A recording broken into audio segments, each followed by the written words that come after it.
Hello, everybody, and welcome to episode 158 of Shacknews Presents Pop Goes the Culture.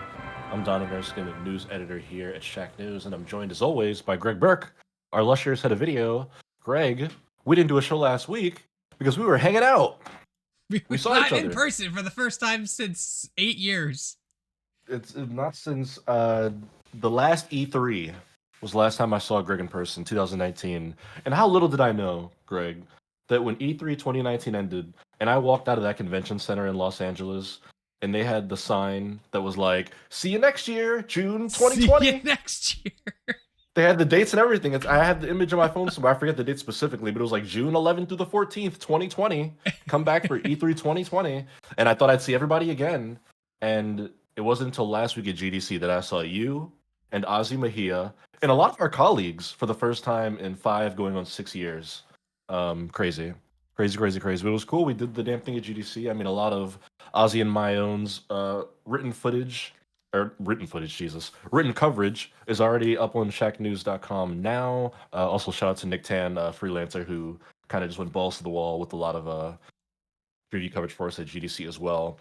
But it was cool, man. We hung out, we had some meals, we just chatted. It was a lot like what we're doing right now, except we were doing it live in person. So if you had any like theories that I had been like replaced by like a doppelganger or that I was AI, it's not the case. People thought Ozzy was AI.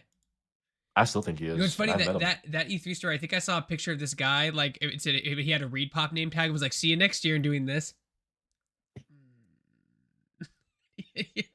See you next year. $300 per person for general admission.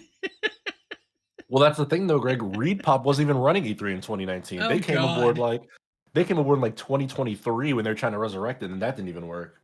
So we didn't even get to see a Reed Pop E3, Now which it's that would have all been now it's all interesting. Keith 3. It's Keith It 3. is all key 3. Yep. But I did notice because this year's GDC was the 39th one. Did you see on the show floor they had the big banner that was like next year is the 40th GDC in 2026? Which I was like, I hope you guys don't pull an E3. GDC will be fine. GDC's not going anywhere. But yeah, next year's their 40th anniversary, so maybe they'll do something really special for it. I had a good time. I'll talk about it more on Shack Together with That's right. You're Ozzy doing and the Oscar. podcast right after this, so people can watch Yeah, that yeah. on the I'll show when talk. it goes up Hmm. on the Yeah, YouTube yep. I'll channel. talk. Yeah. Exactly, yeah, and I'm going to talk about it a lot there. One thing I will say is I met Concerned Ape, which, if you don't know, is the dude who created Stardew Valley, which was one of the highlights of my GDC because Stardew Valley is one of my favorite games of all time. So I was like, dude, that game means so much to me. Thank you. It's brilliant. It's magnificent. And you know You what? I stole didn't even bother. thousands of hours of my life away. Yeah, and I didn't even bother him about his new game. He announced the game like 4 years ago. It's not You out didn't yet. I even didn't even bother mention him. it to him. I let him go. I let him go. I respect his creative process. But of course, we're not here to talk about GDC. We're here to talk about other acronyms like the MCU and the NLASDU, the Netflix live action Scooby Doo universe, and then the BOR, the box office report, and then FDB, which is Final Destination Bloodlines. So we have a little sneak peek there, some of the stuff we're going to talk about during this week's show. But we would be remiss if we did not open with what is definitively the largest movie news story this week because yesterday, Greg, the MCU's been around for quite some time. I don't know if you know this, but they've been around since 2008 at this point. So, I mean, since I was 10 years old, since I was leaving the fifth grade, the MCU has been around and it's never really stopped. And we've seen a lot of different iterations of how they announce things, right? We've seen the Comic Con panels, that's a staple. We've seen YouTube trailers. We've seen live stream countdowns with actors on them and stuff like that. There's a lot of ways that they've gone about disseminating news when it comes to like what movies are coming next. But yesterday, they did something that they've never done before.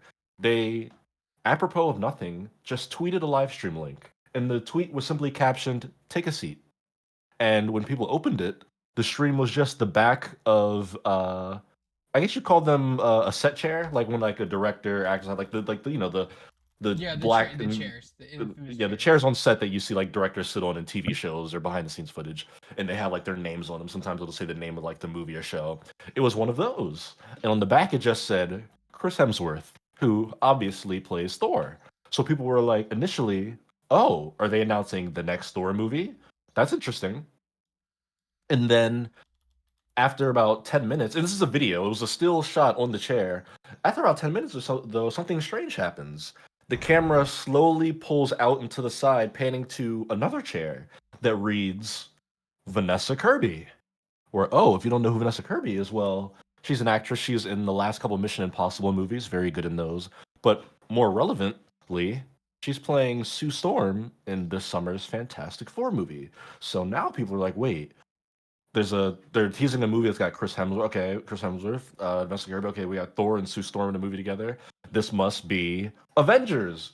That's exactly what it was. And this essentially went on for about 5.5 hours, from 8 a.m. to, I don't know, near the end of the damn workday, where every 15 minutes they would pan to the next chair in a line of like 30 actors chairs, and they one by one revealed the cast of the next Avengers movie, which is called Avengers Doomsday. We've known that this is coming out. We know that Robert Downey Jr. is going to be Doctor Doom, but they had actually never announced who was going to be in this. It's a big thing in the movies and even in the comics. Like, what are the Avengers teams? Who's showing up in whatever crossover? So they essentially just went through and told us everybody who's going to be in this damn movie. To which I am now going to read you the full announced cast list. Chris Hemsworth as Thor, Anthony Mackie as Captain America, Vanessa Kirby, Sue Storm, Paul Rudd as Ant-Man, Florence Pugh as Yelena, essentially White Widow is who she is, Wyatt Russell as U.S. Agent, Tenoch Huerta Mejia as Namor the Submariner. That's an interesting one that they're bringing back. He was in Black Panther, of course. Simu Liu as Shang-Chi. He obviously had his own movie in 2021 and then never showed up again. Sebastian Stan as the Winter Soldier / Bucky Barnes, or even the White Wolf, if you go by what the Wakandans call him. Letitia Wright as Shuri, or she is the new Black Panther, if you saw the last movie.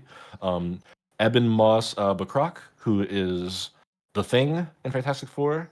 This is where it starts to get interesting here. Kelsey Grammer as Beast, who obviously, if you were watching movies 25 years ago, he was in the original 2000 X-Men movie, and then its sequels, X-Men 2 or X2, and then X-Men Last Stand.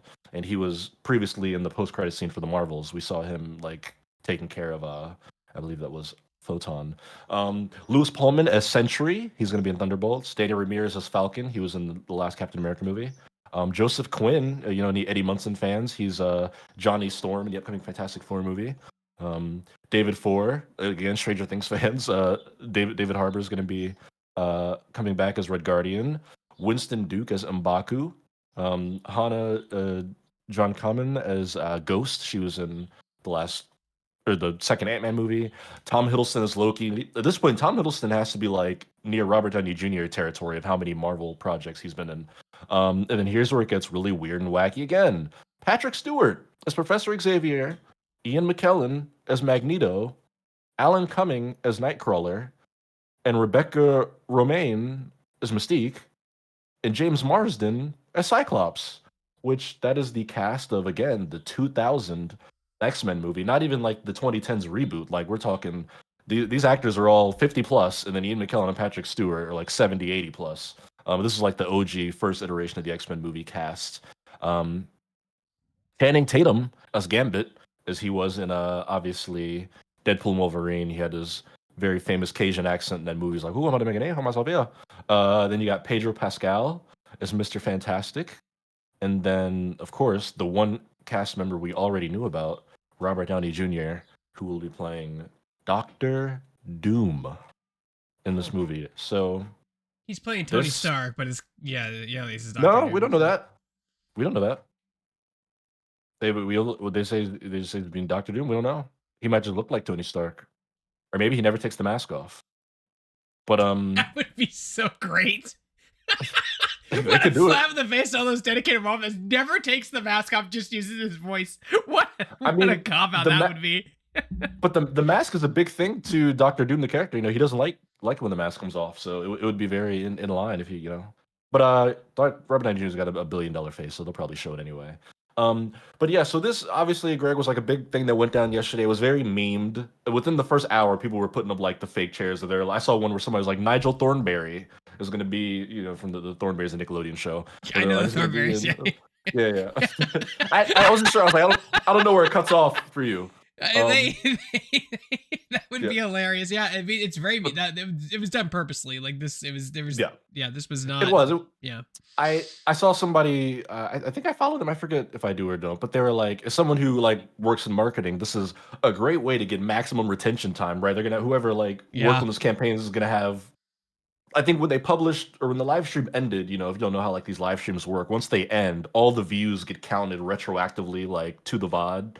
And when the stream ended, it had like 100 million views. Like this is the VOD of it. How many people came through over the course of like a 5-hour stream, which is probably more than they've ever had on a tweet before. So certainly a successful marketing campaign. People were very much unhappy with it because again, in the past, it's been much quicker than this. We've just usually you'll get a Hall H panel and they'll just have everybody walk out on stage in a big ass crowd and be like, "Hey, we're the cast of the next movie." But this kind of created that like must watch, keep up with, sort of thing. And I believe during the stream they were playing music. So like when they showed like the Fantastic Four actors, they were playing the music from like the trailer. Then when they showed Chris Hemsworth, there was like the Avengers theme, and then I think they were playing like X-Men music. So they were leading into it. There's a scene where they do Paul Rudd. There was like a little tiny mini chair because he plays Ant-Man, guys. So like that this was very carefully put together. But the crux of the information is that we know the 20 people who are going to make up the cast for Avengers. And obviously, with some of these names, people have speculated on the story. The X-Men is kind of the big standout here, is that it's Ian McKellen, Patrick Stewart, but then James Marsden. If you've seen the Sonic movies, he's the main white dude in all the Sonic movies. Rebecca Romaine. That dude had like a long-standing history of like working with CGI characters for some reason. Now that's his thing. Now he's in movies where he has a CGI partner. That's his thing. It is not an easy thing to do, and he's good at it. So it's not easy to talk to a tennis ball and pretend like it's a living creature. Rebecca Romaine is Mystique. We haven't seen her in ages. But yeah, there's about to be a lot of characters. I mean, I think the one that threw was Alan Cummings as Nightcrawler. I mean, we haven't seen him since was that Last Stand? Because he never even popped up in like First Class when they did the like Days of Futures Past thing. I don't think he even showed up in that. So clearly there's going to be some sort of X-Men storyline in this. Now, obviously, it's Doomsday. It's setting up for Secret War. So there's timeline, multiverse jumping shenanigans. I'm sure there'll be like they end up in the X-Men's dimension, or maybe the X-Men come through a portal or some shit. But Greg, you loved the original incarnation of the X-Men. Are you excited to see Alan Cummings, Nightcrawler, Rebecca Romaine, Mystique, James Marsden, Cyclops? You're a big Cyclops Scott Summers fan. They're too old. They're all too old. Like, what the fuck? This multiverse? Like, get the fuck out of here! Like, I'm so tired of living in this fucking multiverse. I checked out of Civil War and I've been checked out ever since. But now that we can't get out of the multiverse, we're just stuck in there indefinitely because now we can do what Deadpool did and we'll make billions of dollars. Like, fuck this. Fuck it. No. Well, God damn, so dumb. We're not stuck in the multiverse indefinitely because Secret Wars is actually the final movie of the multiverse saga. You see, we had the Infinity Saga, which ended with Infinity War and Endgame, and then now we're in the multiverse saga, which ends with Doomsday and Secret Wars. So next, who knows? Maybe we'll be in the Downtown Saga next, or something. I don't trust Disney to not hit that button in case of emergency. Use multiverse because it's a multiverse. Well, I think they're seeing. I think that what'll stop them from hitting it is that they're seeing diminishing returns, and I don't mean financially because the movies still make a shit ton of money, but I just think that critically or socially, I think that I think Kevin Feige and Marvel are very tapped into the way people talk and think about the MCU, and obviously the build up to these movies do not have the same anticipation that like Infinity War did, right? Where it was like everybody was leading up to. I know you said you had already checked out, but like there's a reason those movies came out and were like the highest grossing movies ever made. Yeah. I don't think anybody expects Doomsday to be the highest grossing movie ever made or overtake Endgame, right? I think they know that people have like slowly started to lose the wow factor of like the multiverse crossovers. So I don't know if that'll even be their what's the break glass in case of emergency button. But I don't know what their break hat. Robert Downey Jr. is their break glass in case of emergency. Because didn't he say he said he was never coming back, and then he's back? Well, he didn't say that. I mean, his character died. He never swore off the MCU, but he just, his character died and he left. But obviously, yeah. I mean, the thing is, the RDJ thing was such a like pivot like "Please Save Us" move after Yeah. Jonathan Majors, who was playing Kang, had those very terrible accusations of domestic abuse come against him. I believe he was found guilty in a civil trial, not a criminal trial for it. And then he, had audio tapes released where he had admitted to, strangling his girlfriend. It was really messed up stuff, and Marvel dropped him as soon as all that came out. But obviously, they were working towards him being like the big bad next Thanos, and instead of just recasting the character of Kang, which they should have just done, I don't understand. They can't do it. They can't. I don't understand why we're so, but they can. They did it. They recast Terrence Howard as for Rhodey after Iron Man 2. Yeah, but that was like pre all this like nonsensical. Everything is interconnected together. Like that was way before any of this started. Like it was just different. That was that. You know what I mean? That one. Okay, but after they recast anybody else, he was the only person in this entire movie I think they recast in the series. I could be wrong. Well, I mean, because other than that, they've done a remarkable job at retaining talent. For the most part, everybody's just come back. Hindsight is you signed for 50 movies. When you sign a movie like this, you're like, you're Hawkeye forever. Like that's basically they signed their contract. Like they have that hindsight now. Yeah, it's multi-movie deals and whatnot, and I think Terrence Howard as Rhodey was the only one they recast, but they have done like Gemma Chan is in different Marvel movies as like different characters. She's in like the Eternals. But she's also in Captain Marvel, I think. Like, there's an actress that plays like different. So, my point is, they could have made it work. I get that Kang had already appeared, but like, you could have cast another young black actor in the same age range as Jonathan Majors, and yes, he would have looked different, and he would have showed up in the movie, and people would have been like, "Huh?" And then they would have said who the character was, and people would have been like, "Okay," and they just would have watched the movie because people aren't stupid. They recasted General Ross, I think, right? They did, actually. That's true. They did. It's Harrison Ford. Yeah, because William Hurt passed away a few years ago. Yeah. That's another one. And you know what they did? I know you haven't seen the new Captain America, but when he shows up on screen, Harrison Ford is Ross. Captain America has a line where he says something about like his mustache or whatever, and then Harrison Ford's like, "Yeah, blah blah." The campaign people, they said this, and then they just move on from it. That's it. He's like, "Oh, like I like the new look." Like it's like, "Oh yeah, my mustache." Blah blah blah. It's that simple. They do the same thing with when I always draw a blank when the guy who plays Rhodey, Don Cheadle, when he shows up in Iron Man 2 for the first time, he knocks on Tony's door. He's like, "Yeah, it's me. Like, get over it. Like, what's up?" And it's just like the cool like meta sort of like wink at the audience of like, "Yeah, it's a new actor," and then just do it. You could have brought in like John Boyega, amazing actor who could have like stepped in as Kang, and it's literally a multiverse story anyway. You could have just said that was his brother or some random stupid shit, and it would have worked. But they didn't. They ran the RDJ. They're bringing him in as a different character. Oh, Rhodey, how nice to see you. How did your facial reconstruction go after the accident? You look great. Just really lean heavy into the cheese. Yeah, it's like, I mean, you don't.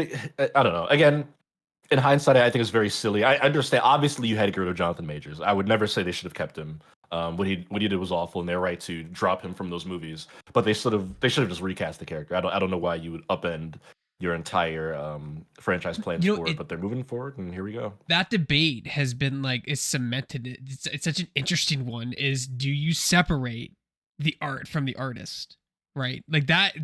I think that's something that I mean, when people are committing crimes, I think yes. I don't even know if that's a debate. Yeah, definitely. Because it's one thing when people have views, right? Like, if Jonathan Majors had come out and like wore like a MAGA hat or something to a convention, then it's like, okay, God, did you set, like you're God damn it, okay, can't see it now. Yeah, it's like he's annoying, but like you probably don't fire him from the movie over it if you're Marvel Studios. But no, I mean the dude was like accused of like domestic abuse, and the details of which I'm not going to get into because I know that can be it's a sensitive subject, but like.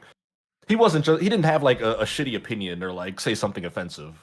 Like he committed. Chris Brown's still allowed to make music. Like it's people have these weird lines. It's not. I think it's based on the individual. Everyone has lines that they don't want to cross, or like that. Oh, that's the final stand. That's the final. Yeah.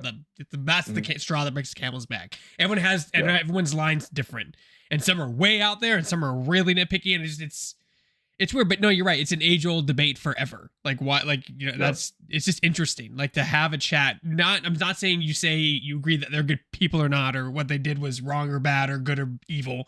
It's just an interesting point of discussion. Yeah, and I mean at the end of the day, it's like that was a Marvel Disney decision. Jonathan Majors hasn't been like banned from Hollywood. He's got a movie that's playing right now. It's called Magazine Dreams. I'm sure It's in I'm theaters sure it'll do great.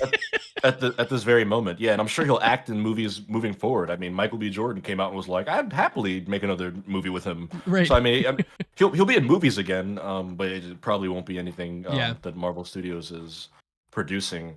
But I think to get back to just the movie of it all, um, part of me was like a lot of these casting announcements everyone just knew. Again, the movie is called The Avengers, right? So Captain America's in it. Yeah, I would have thought so. Thor is in it. Yeah, I would didn't have thought see so. Chris Evans. He's not, but Anthony Falcon Greg is Captain America now. Sam Wilson. Anthony Mackie. Sam Yeah, Wilson. he's right there. I see him. Yeah. Yeah. So I mean, like stuff like that is like, yeah, well, we do that. There's some interesting announced, like Namor being in it. I think is interesting. He was in Wakanda forever. I thought he was a good villain there. I've already seen people commenting on the fact that Invisible Woman and Namor are both in this movie. Obviously, if you know the comics, there are storylines where Namor tries to whisk Invisible Woman away from Reed Richards. So people are wondering if that'll be a storyline in here or whatnot. Obviously the Thunderbolts thing, it makes sense, I guess. The X-Men stuff is like the big Thunderbolts, question. that was a thing. Who cares? Like the word Thunderbolts. I mean, the issue with Thunderbolts is like that movie's not out yet, so I just don't know what to say or think about them. I mean, the movie hasn't come out. Now what I have seen what I thought was interesting that people have brought up is a lot of the people who weren't announced for this movie. Like, there's no Spider-Man, there's no Tom Holland, mentioned. Which you would imagine you'd have thought Spider-Man would have been involved in something like that. None of the Guardians. They can't of the afford him Galaxy. anymore, man. This is like what a $1 billion Yeah, they can. movie. Yeah, $1 billion Yes, they movie at this can. point. They're gonna put Tom Holland in there for another $25K, Yes. $25 million. Yes, it's Disney. They have more money than God. Boy, they put it all on 15 Black, and they just saw this huge pile of $1 billion money betting on this movie.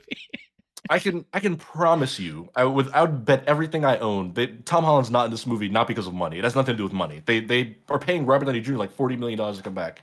No one's more expensive than him. It's probably just, I imagine, whatever the story is. I'm sure he'll show up in Secret Wars or whatever. I just thought that was interesting because Spider-Man's been in everything they've done. I mean, he is in Secret Wars, like in the comics. Like, he's a major player in Secret Yeah. Wars in the comics. So yeah, I imagine he will come back for that. So I've seen people like mentioning that. Obviously, no like Scarlet Witch, no Doctor Strange. Like, there's some interesting characters that they did mention. No Hulk. So, and I mean, don't know what the damn movie's gonna be about, so it's hard to speak to it. But yeah, and who knows, Greg? You might get the Avengers versus the X-Men on screen. What if that's the story? no, I'm out. They got all these old X-Men. No more race. No more horse in the race for me. I'm done. I'm just out. I'm just. People could go in that drove and complain about how terrible the movie is afterwards. I'm good. It's too much. It's Marvel. It's more oversaturated. Marvel overload. No. But you like Gambit. I did like Gambit. It was great, but like also that movie. Oh boy, this is gonna be a real hot take. I enjoyed that movie. Like, Deadpool 3 was interesting, but like I don't think I could watch it again. It's a little annoying. Like, the movie is at the point where I'm just like, okay, that was cool. It was cool seeing those characters. I don't think I can watch that movie more than once without being like, okay, this is obnoxious. This is obnoxious. Right. This is obnoxious. You know what I mean? Like, it's just because it is. I mean, it's cool to see those characters. They're fun little cameos. They have a lot of fun with the movie. It's good to see Deadpool and Wolverine on screen. But more than one view. I've only saw that movie once. And I did see it in theaters, so I broke my Marvel string. But like, Deadpool was outside the MCU for decades and was not really a factor. So it was his own standalone things. It was Fox. For 2 whole movies. Got a standalone thing. Got relatively low stakes stories. You know what I mean? Like, they used the original director, Blur Studios, like did the whole thing for like a ham sandwich. Like, he did it for nothing. You know, his directorial fee and the visual effects. So like, it's a cooler story. Right, yeah, and then like 3 just explodes because it has a huge budget, has a lot of visual effects. Yeah. I don't know. I don't see any Deadpool in this either. I didn't see Ryan Reynolds. Yeah, no Ryan Reynolds. Yeah, so there you go. Maybe he won't be in it after all. But at the end of the day, it is a comic book movie, so there will definitely be characters that they don't announce because they love the surprise and whatnot. The big hero reveals are a big win for the franchise. Whenever there's a hero reveal in any of their movies, it does very well. Usually. Yeah. What? Come here. You want to up? Also, no Captain Marvel. She's meowing. Brie Larson. I don't know. Sure, Doomsday. You know, it's going to be the next Endgame. Sure. God, they want another Endgame so bad. That movie made so much money. I think every studio on Earth that distributes Yeah, motion pictures wants an Endgame, Greg. that's a safe. I think That's a safe assumption. A24 wants an Endgame. Okay. Oh my god, But yeah, there was a comedian that made fun of this trailer. They were like, "Well, A24 would think it's cool. Let's do it." A24 would do some shit like that, but they'd like, it is very A24ish, honestly. If you look at it, it really is. They'd make like the chairs upside down or something, or like put it in like hieroglyphics or whatever, and make it real like artsy. QR codes you have to scan. Oh my god, how amazing!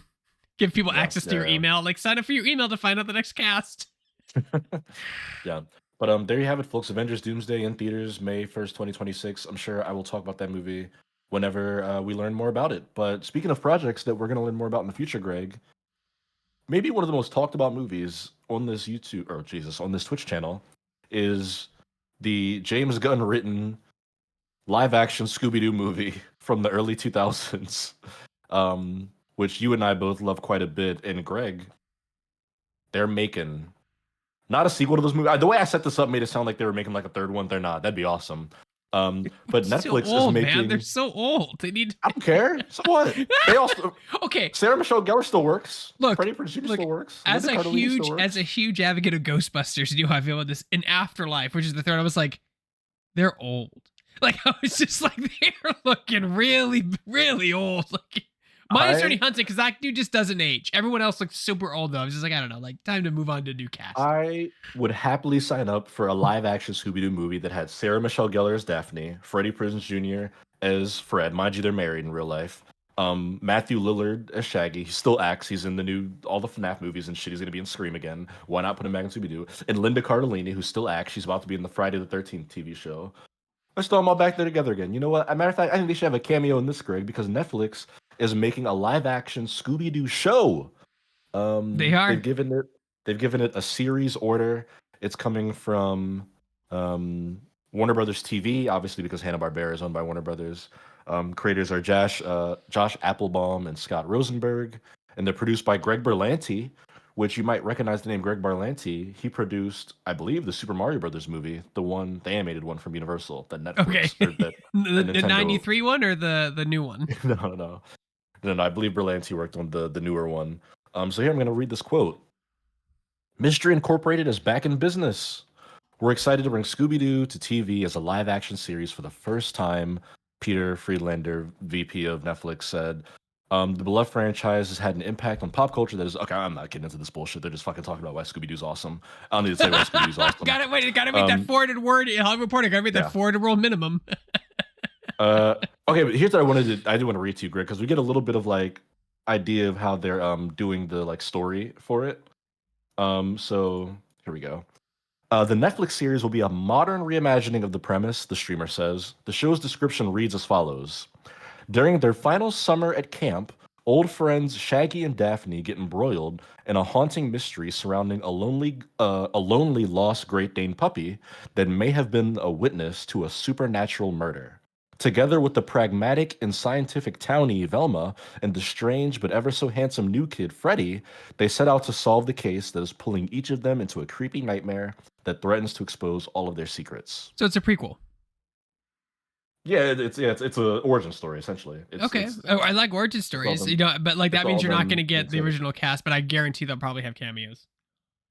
Oh, from the movies, yeah, definitely. I'm sure you'll see like the counselor will be like Freddie Prinze Jr. or some shit like that. Yeah, weird stuff like that. Yeah. But it seems they're going young. They say last year is summer camp, so I imagine that means like teenage characters and whatnot. Modern reimagining makes sense. I mean, Scooby-Doo has been around since the 70s, which it might hurt some people to say this, 60s. But the 70s and 80s or 60s, yeah, but 60s. The 60s and 70s are not modern, and they've not been modern for a long time. I think on the surface, sounds cool. I don't think they've ever done that story of Scooby-Doo being like kids that meet at a summer camp. Shaggy and Daphne being like the characters who have like who are linked through backstory. Then they did like Velma. The pup named Scooby-Doo. That counts. Pup named Scooby-Doo is good. Were they? They were kids in that. I know they were young. They were kids. I actually like the summer camp story because they say that there's like that Scooby. There's a lost puppy, Great Dane puppy, obviously Scooby-Doo is the puppy, that they said witnessed a supernatural murder, which I don't know if they've ever used that story in a Scooby-Doo project. I think it sounds like an interesting hook. No, it is. I worry about Velma. So.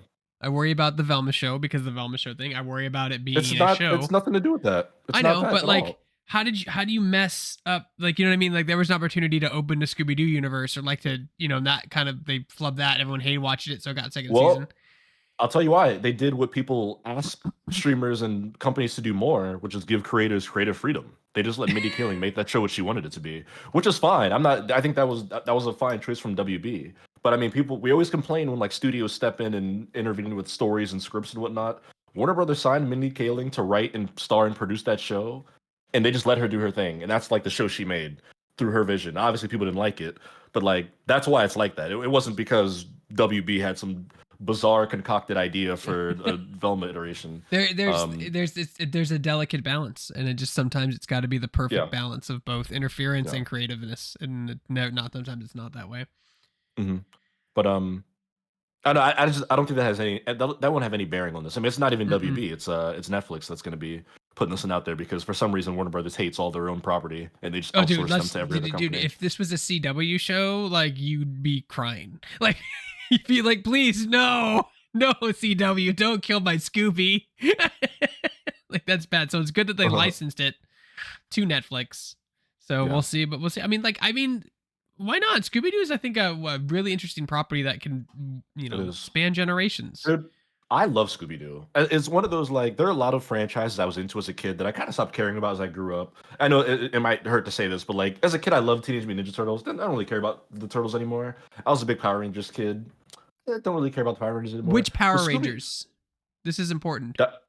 Dino Thunder. See, and it's the Dino SPD. So you came in right as the dinosaurs were shuffling back in because the original ones were dinosaurs, and that's the So, but that's the whole point. You fall out of that. You get too old for it, and then they and that's why they get to redo the Power Rangers every couple years. I say all that to say though that Scooby Doo has like of all like my childhood like shows I was into, I'm much more excited about that. It's not on our run of show, but Netflix also announced, or no, Disney Plus is doing a new Power Rangers show, which I forgot to put on our run of show, but like I'm way more excited about this than that. I've always loved Mystery Incorporated. Obviously I've talked about how I'm a big like just murder mystery fan. I talk about Knives Out. It's like a running joke on the show that I love Knives Out. But like Scooby Doo was like a precursor to that, dude. Like I just love mystery stuff. I think that Mystery Incorporated is such a fun like group of characters. We talked about the James Gunn movies. I even love the second one, Monsters Unleashed. I love the shows, the classic '60s TV show. Even a pup named Scooby Doo, I think is great. All the like animated movies, Zombie Island, Into the Cyber Chase. I mean, Scooby Doo has just been good across so many different iterations that I think is really impressive at this point in like the 50 years it's been since it was created. So I knew they were doing like a re-release of the '93 show, like with remastered, like, you know, updated and whatever, upresed or whatever they do it, and they were doing. I didn't know they were making a new show though. For what you talking about? For Power Rangers, yeah, I did not know that. Oh, no, they just announced they're doing a new show like last week. And it's also like Percy. It's the showrunners from Percy Jackson. Showrunners. Yep, it is. Which is good for them. Oh, I did put it on our run of show. They renewed Percy Jackson for season 3. Okay, wait, stop.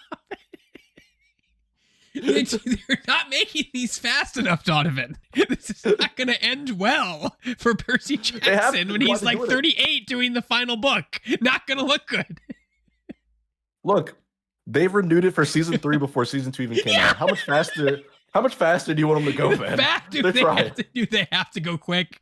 Harry Potter, they were like, we have to make these movies fast because the kids are they made those movies so fast because the kids were getting so old.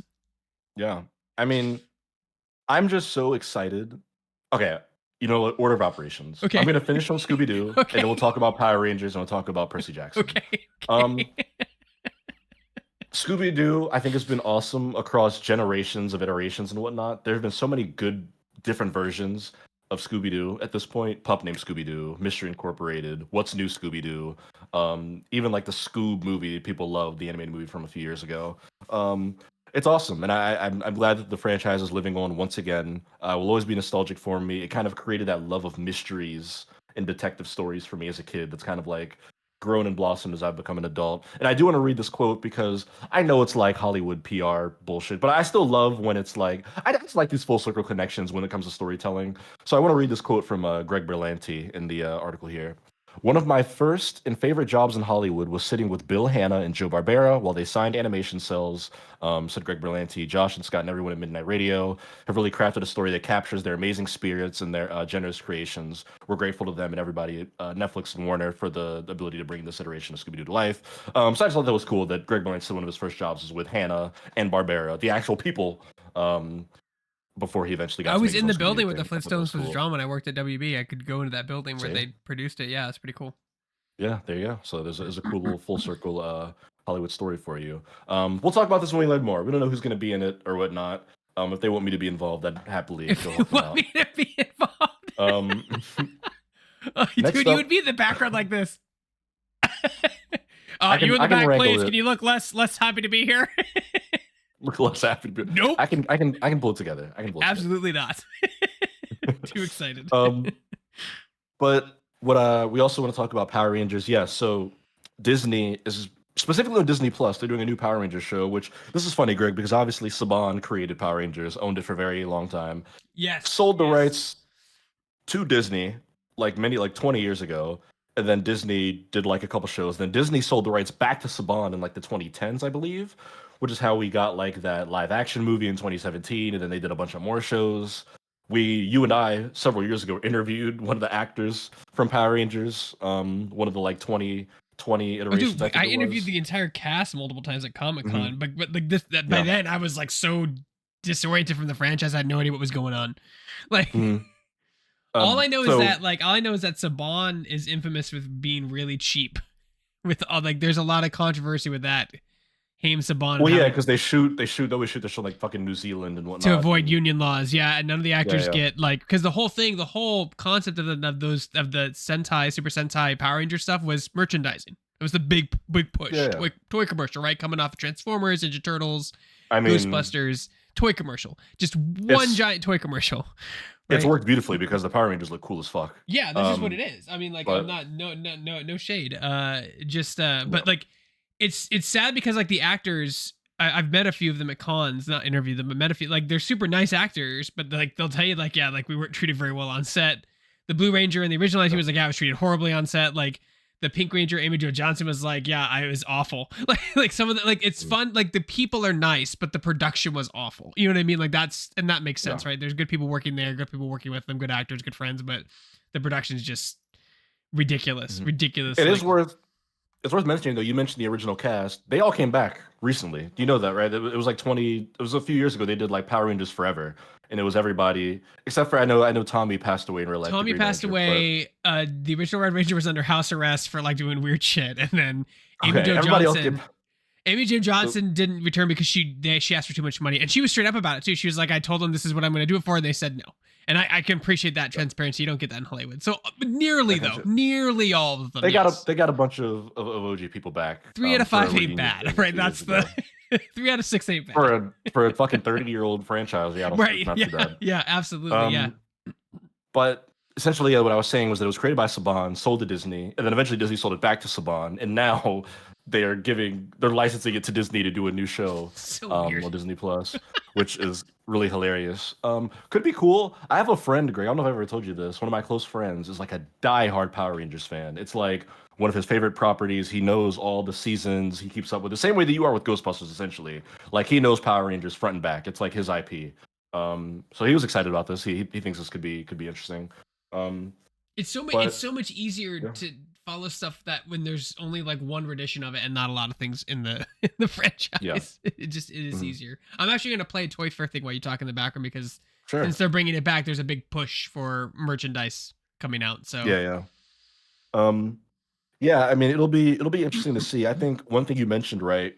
Power Rangers was infamous for being cheap, right? And it's known for being corny. You watch those old episodes and like stuff's blowing up and there's obvious green screen and like fake explosions and stuff. For better or worse, what do we always say about these streaming services? They spend a shit ton of money on production. And Disney's got as much money as anybody. So we could get a Power Rangers show that looks like a real TV show. I'm not trying to disparage the creatives who made like the other 22 Power Rangers shows, but we're probably going to get like a Power Rangers show that actually looks and feels like a real show with like post production. But like, what is like, so like what isn't that part of the show's charm, or is it, or are we past that? I think that's the big question. I think it's why the new movie they made, the live action movie they made like a decade ago, was like so bad. It's like the person who was 2017. making it didn't understand what Yeah, that movie wasn't even that bad. Come on. It was pretty bad. Like it was pretty. Like I don't think like they're like we want to stay as far away from the campy '90s version as possible. Okay, their like, mistake. That was what made the show good. Look, right? The Power Rangers movie made the mistake of hating its source material, which is an easy way to like make fans upset, is when you try to get away from source material because that's why they like it in the first place. But that cast was awesome. That cast had great chemistry. RJ Cycler's Blue Ranger was great. What's his face from Stranger Things as Red Ranger? I liked him a lot. Naomi Scott, I believe she was the maybe the Pink Ranger or Yellow Ranger, I forget which one. But she's great. She went on to do like Princess Jasmine and Smile 2. They had a good cast in that movie. I forget the singer who was Yellow Ranger. They were like, that cast had good chemistry. They all gave good performances. In another universe with a different script and box office number, they would have made like 4 or 5 of those movies with that group because they were a good cast. But there were issues with story share. But I mean, I'll be honest. I'm gonna sound a little pretentious for this. I was never one of those people that looked at like a campy or like low budget thing was like, oh, I love how stupid it looks, or I love that it looks bad. It was never my. I'm never that person that's like not part of the charm, not part of the charm for you. No, Got it. Don't get me wrong. I don't disparage it for that. I mean, Power Rangers is what it is, but I am more than happy to get a Power Rangers show that has like good production quality. As someone who likes Scooby Doo, I find that very surprising because Scooby Doo's corniness and goofiness is part of its charm. Right, but I guess, but it's high production, right? So it's higher production. Is that what you're? I mean, sure, but also I was a kid when Scooby Doo came out. Like I wasn't, as a child, I wasn't looking at the movie and being like, the CG on Scooby is really rough. Subtext between Shaggy and this character is very bad. If you're like 8, although that'd be really impressive if you were that. If you were like that at 8. Vice Kid's the next Hitchcock. Exactly. No, as a kid, I was like, puppy power. My son's going to film school for this. He's brilliant, thinking of 8 years old, analyzing subtext. Yeah, I'm at NYU doing seminars. Yeah, the youngest director. No, but I think this could be cool. And again, obviously, the Percy Jackson showrunners, they're in good standing with me, baby. So I'm down to see them take a crack at it. I want to be in that room. We have to make these faster. Just greenlight season 3. He's like 30. We have to do this now. Like, okay, let's talk about Percy Jackson. Otherwise we're recasting, so we have to do this quickly. Let's talk about Percy Jackson. Okay, here's what I understand, Greg. Walker Scobell, the kid who plays Percy Jackson, he's only 16. He just turned 16 in January. He's young. He's still a kid. He's still a 2 years younger than fucking Logan Lerman was in the first Percy Jackson movie that came out 20 years ago. No, absolutely. Yes, absolutely. But here's the crux of it. Here's what's so important, dude.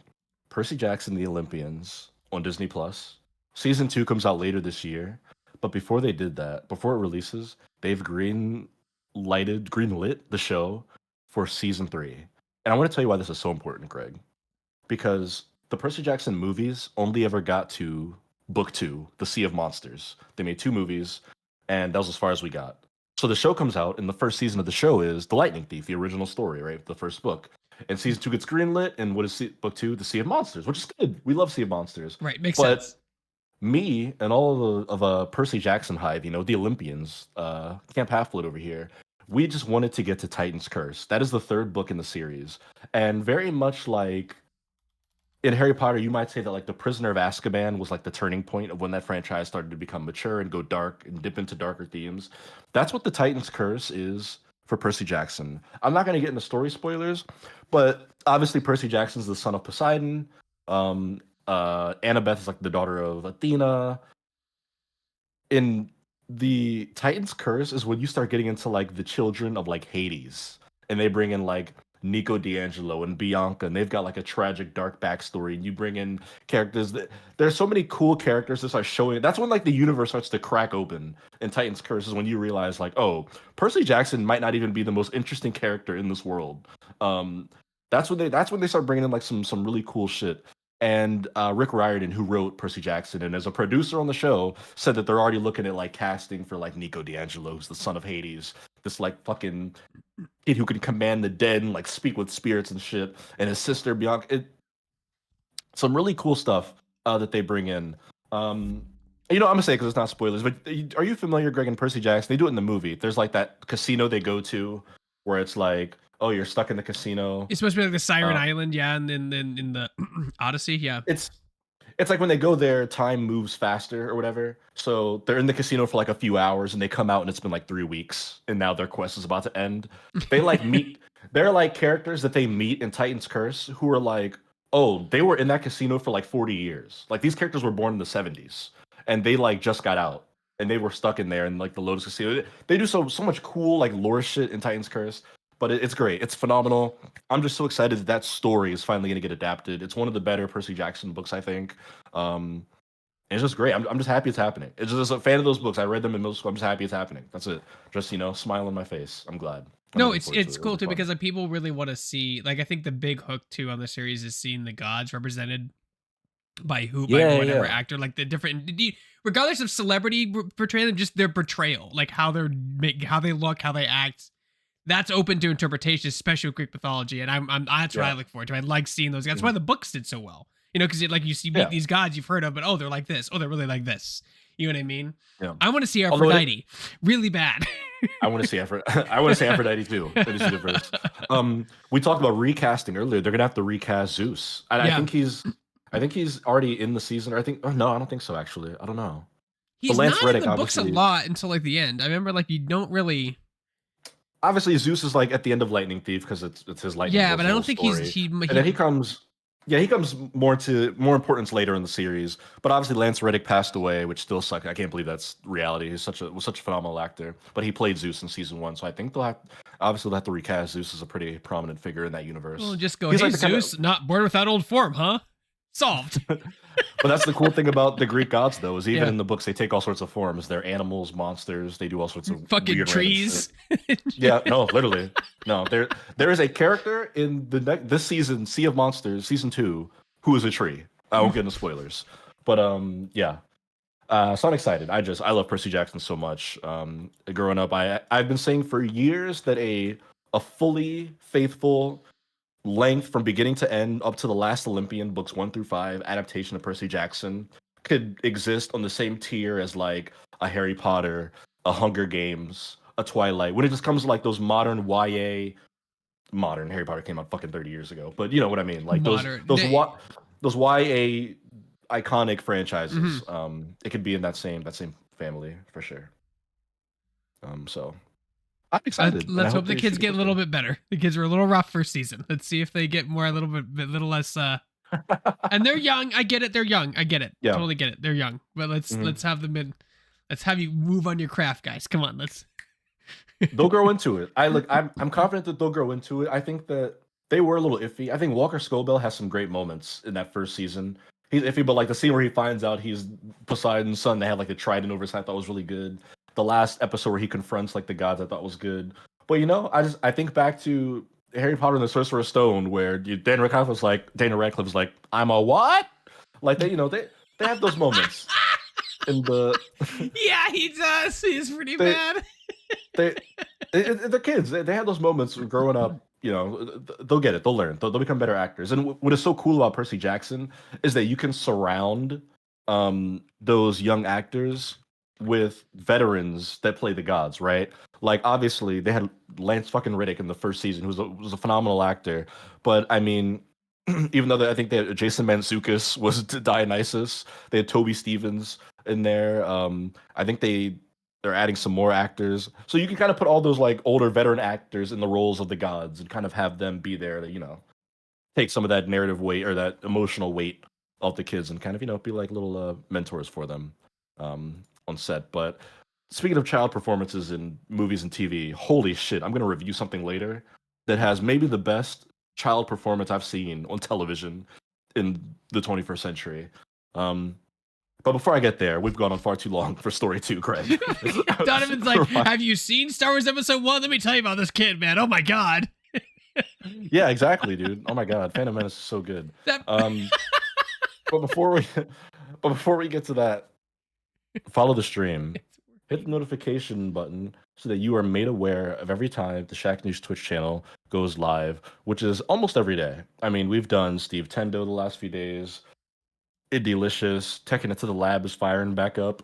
Next week, teaser, I'll be hosting a reaction live stream for the Nintendo Switch 2 showcase or direct as that happens. Well, not as it happens, but afterwards. Once I've written all the news articles I need to write, I'm going to hop on stream, me and Ozzy and maybe some special guests. We're going to just react to the direct and just talk about the news. So that'll be a fun little one-off Shack stream. Obviously, Sam does variety hours of Shacknews here, but we do a lot of fun stuff that you won't want to miss. And of course, YouTube.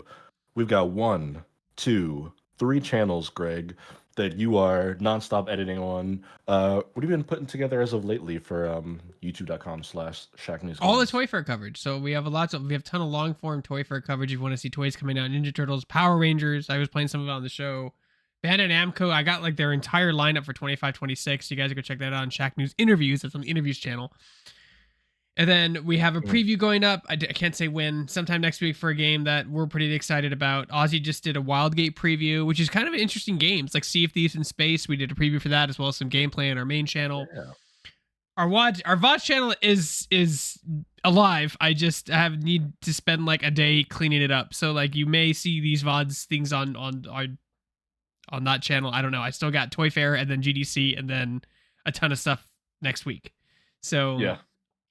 I'm doing the best that I can with the time allotted to me.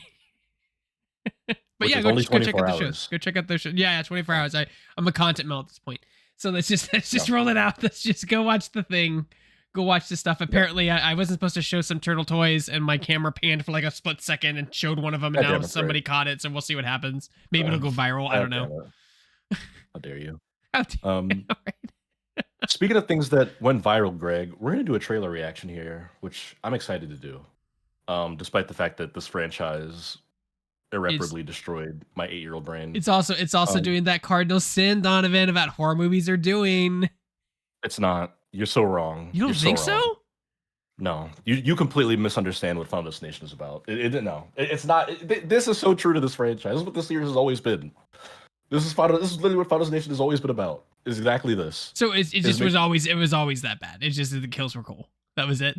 It's always been about the kills. That's all. Dude, the first Final Destination movie just turned 25.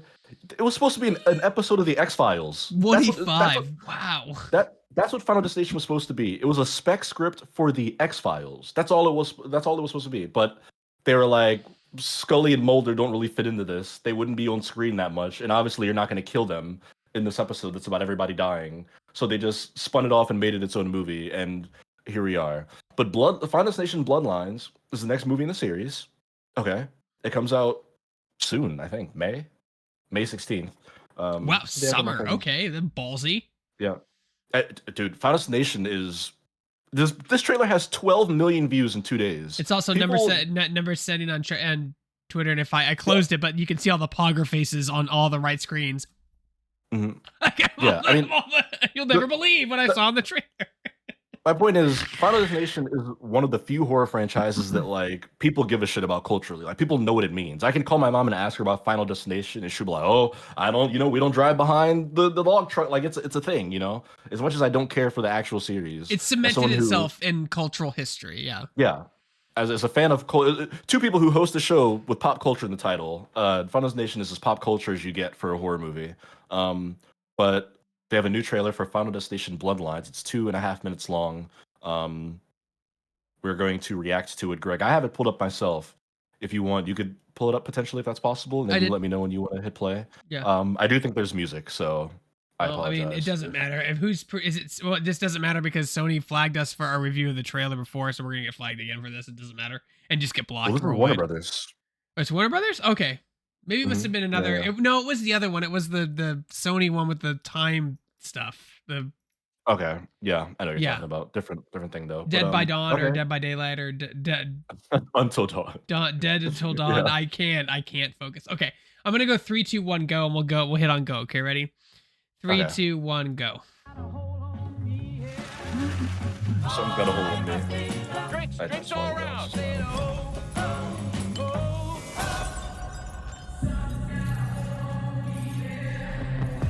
They got the outdoor bar. Oh, okay. So there you go. It's shit like that, right? Yeah. Where that's okay. I like the float up into the New Line Cinema logo. Just gotta love the one you got.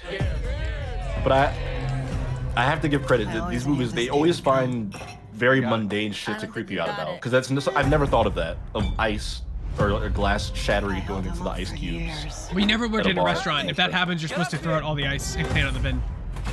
That makes sense. Oh, look at all the terrible death traps. It's a Rube Goldberg machine. That's what it is. It's the Rube Goldberg machines of death. And you never know how, but... Death is coming for our family. Okay. Yeah, if you can. Trampoline fucks me up.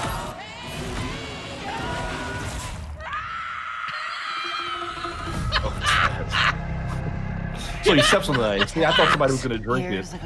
It choked. Howard Campbell, GG's dead. I saw what death was about to do. Oh no, Space Needle.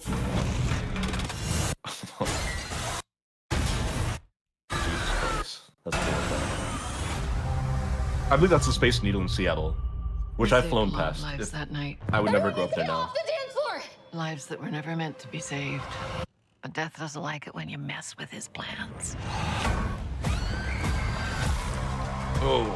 This book, it will show you everything you need to know to keep our family safe. Okay, so wait, they just showed the shit from the other movies. We saw the log truck and then the plane. So this is Only by embracing death. Okay, I can't. Oh, revolving door. No. Oh, Tony Todd. Rest in peace. This is his final movie. Tony Todd just passed away a few months ago. For our family. And he's. That would be crazy. I don't think that truck hit him. Good luck. They cut it like it hits him, but it's like it went behind him. It's a jump scare moment. I think it's behind That's a him fake because out. they got it too early. Yeah, that's a fake out. Because that would be crazy. But we know that. I mean, that's the nod. They cut it too late. Bad trailer editor. Needed another frame or two behind. Bad. See? Although there could be something. There could be something like on the back of the truck. I guess they could be like hauling something, maybe. But that's a nod. I think it's the first Final Destination. Is at the end of the movie, somebody like steps off and gets hit by a street bus. like that. Yeah, and like yeah. Sadie Yeah. down. Which okay, so Sadie's making trouble. I see your webcam move. Yeah, she's fine. She's going on the computer. She go in your hammock. Okay. So a few things I want to say then about this trailer. Obviously the opening with the glass into the ice cubes or whatever. That's good. I like that. They always, every Final Destination movie has to make you feel uncomfortable or scared to do mundane things, right? Like travel in an airplane or ride a roller coaster or drive on a highway or literally just drink at a bar where somebody else is pouring your beverage. I know you said it's protocol whenever you spill or ice breaks near or glass breaks near ice, you throw all the ice Yeah, out. but this is like a backyard. They don't have any protocol. Yeah. That's the thing. It's one, it's a backyard, and two, newsflash, not everybody does their job to the best of their ability. So,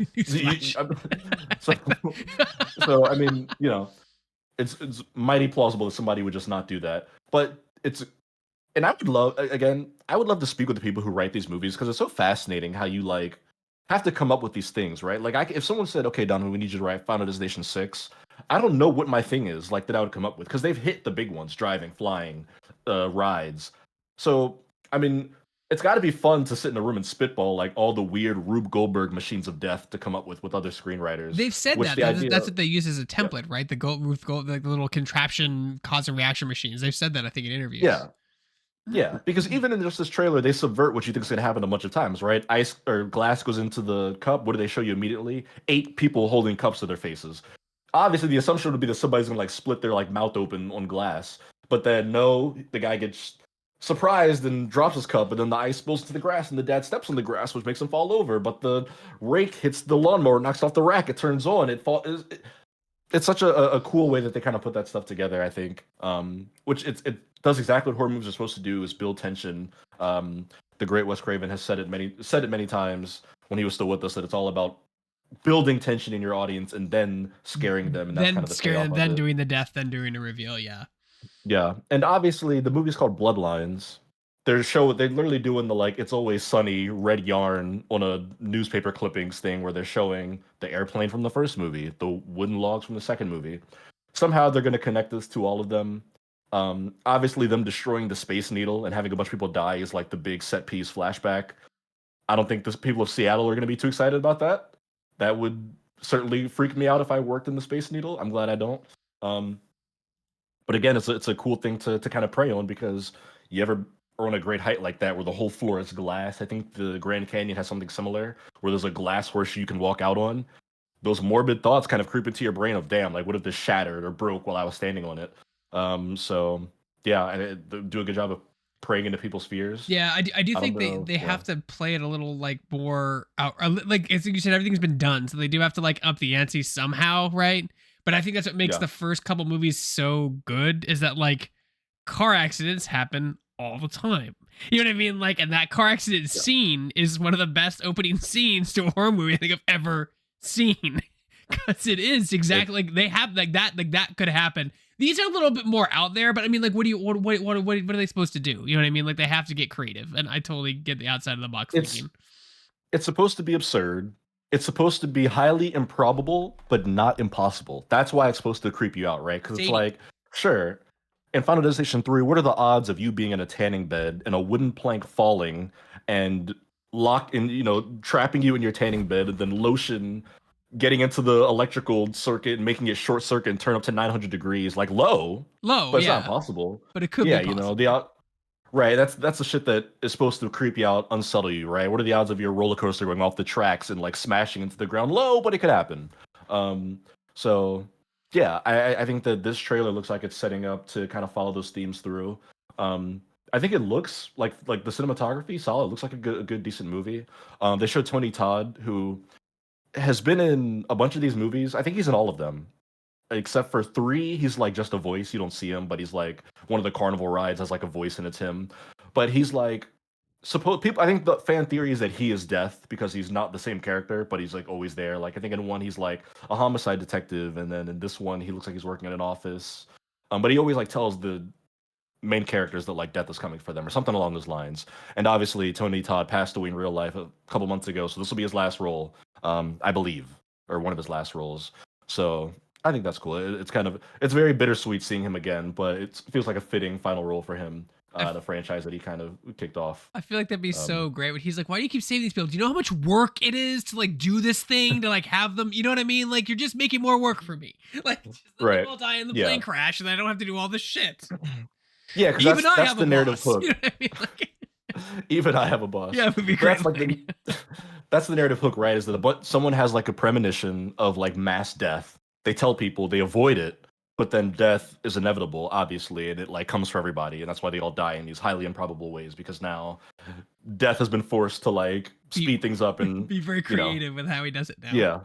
Right, its wrongs and kill people. I've told the story on this show a million times that I saw Final Destination 3 in theaters when I was 8 years old, and it's the reason I'm afraid of roller coasters. It freaked me out. It traumatized me as a kid. One of the few movies that actually traumatized me, and really, I still don't watch that movie to this day. And you know, as someone who grew to love horror movies, I still don't love Final Destination, but I do respect it. I respect the way that the franchise has been able to sustain. I respect the fact that they have managed to make these movies so distinct from each other.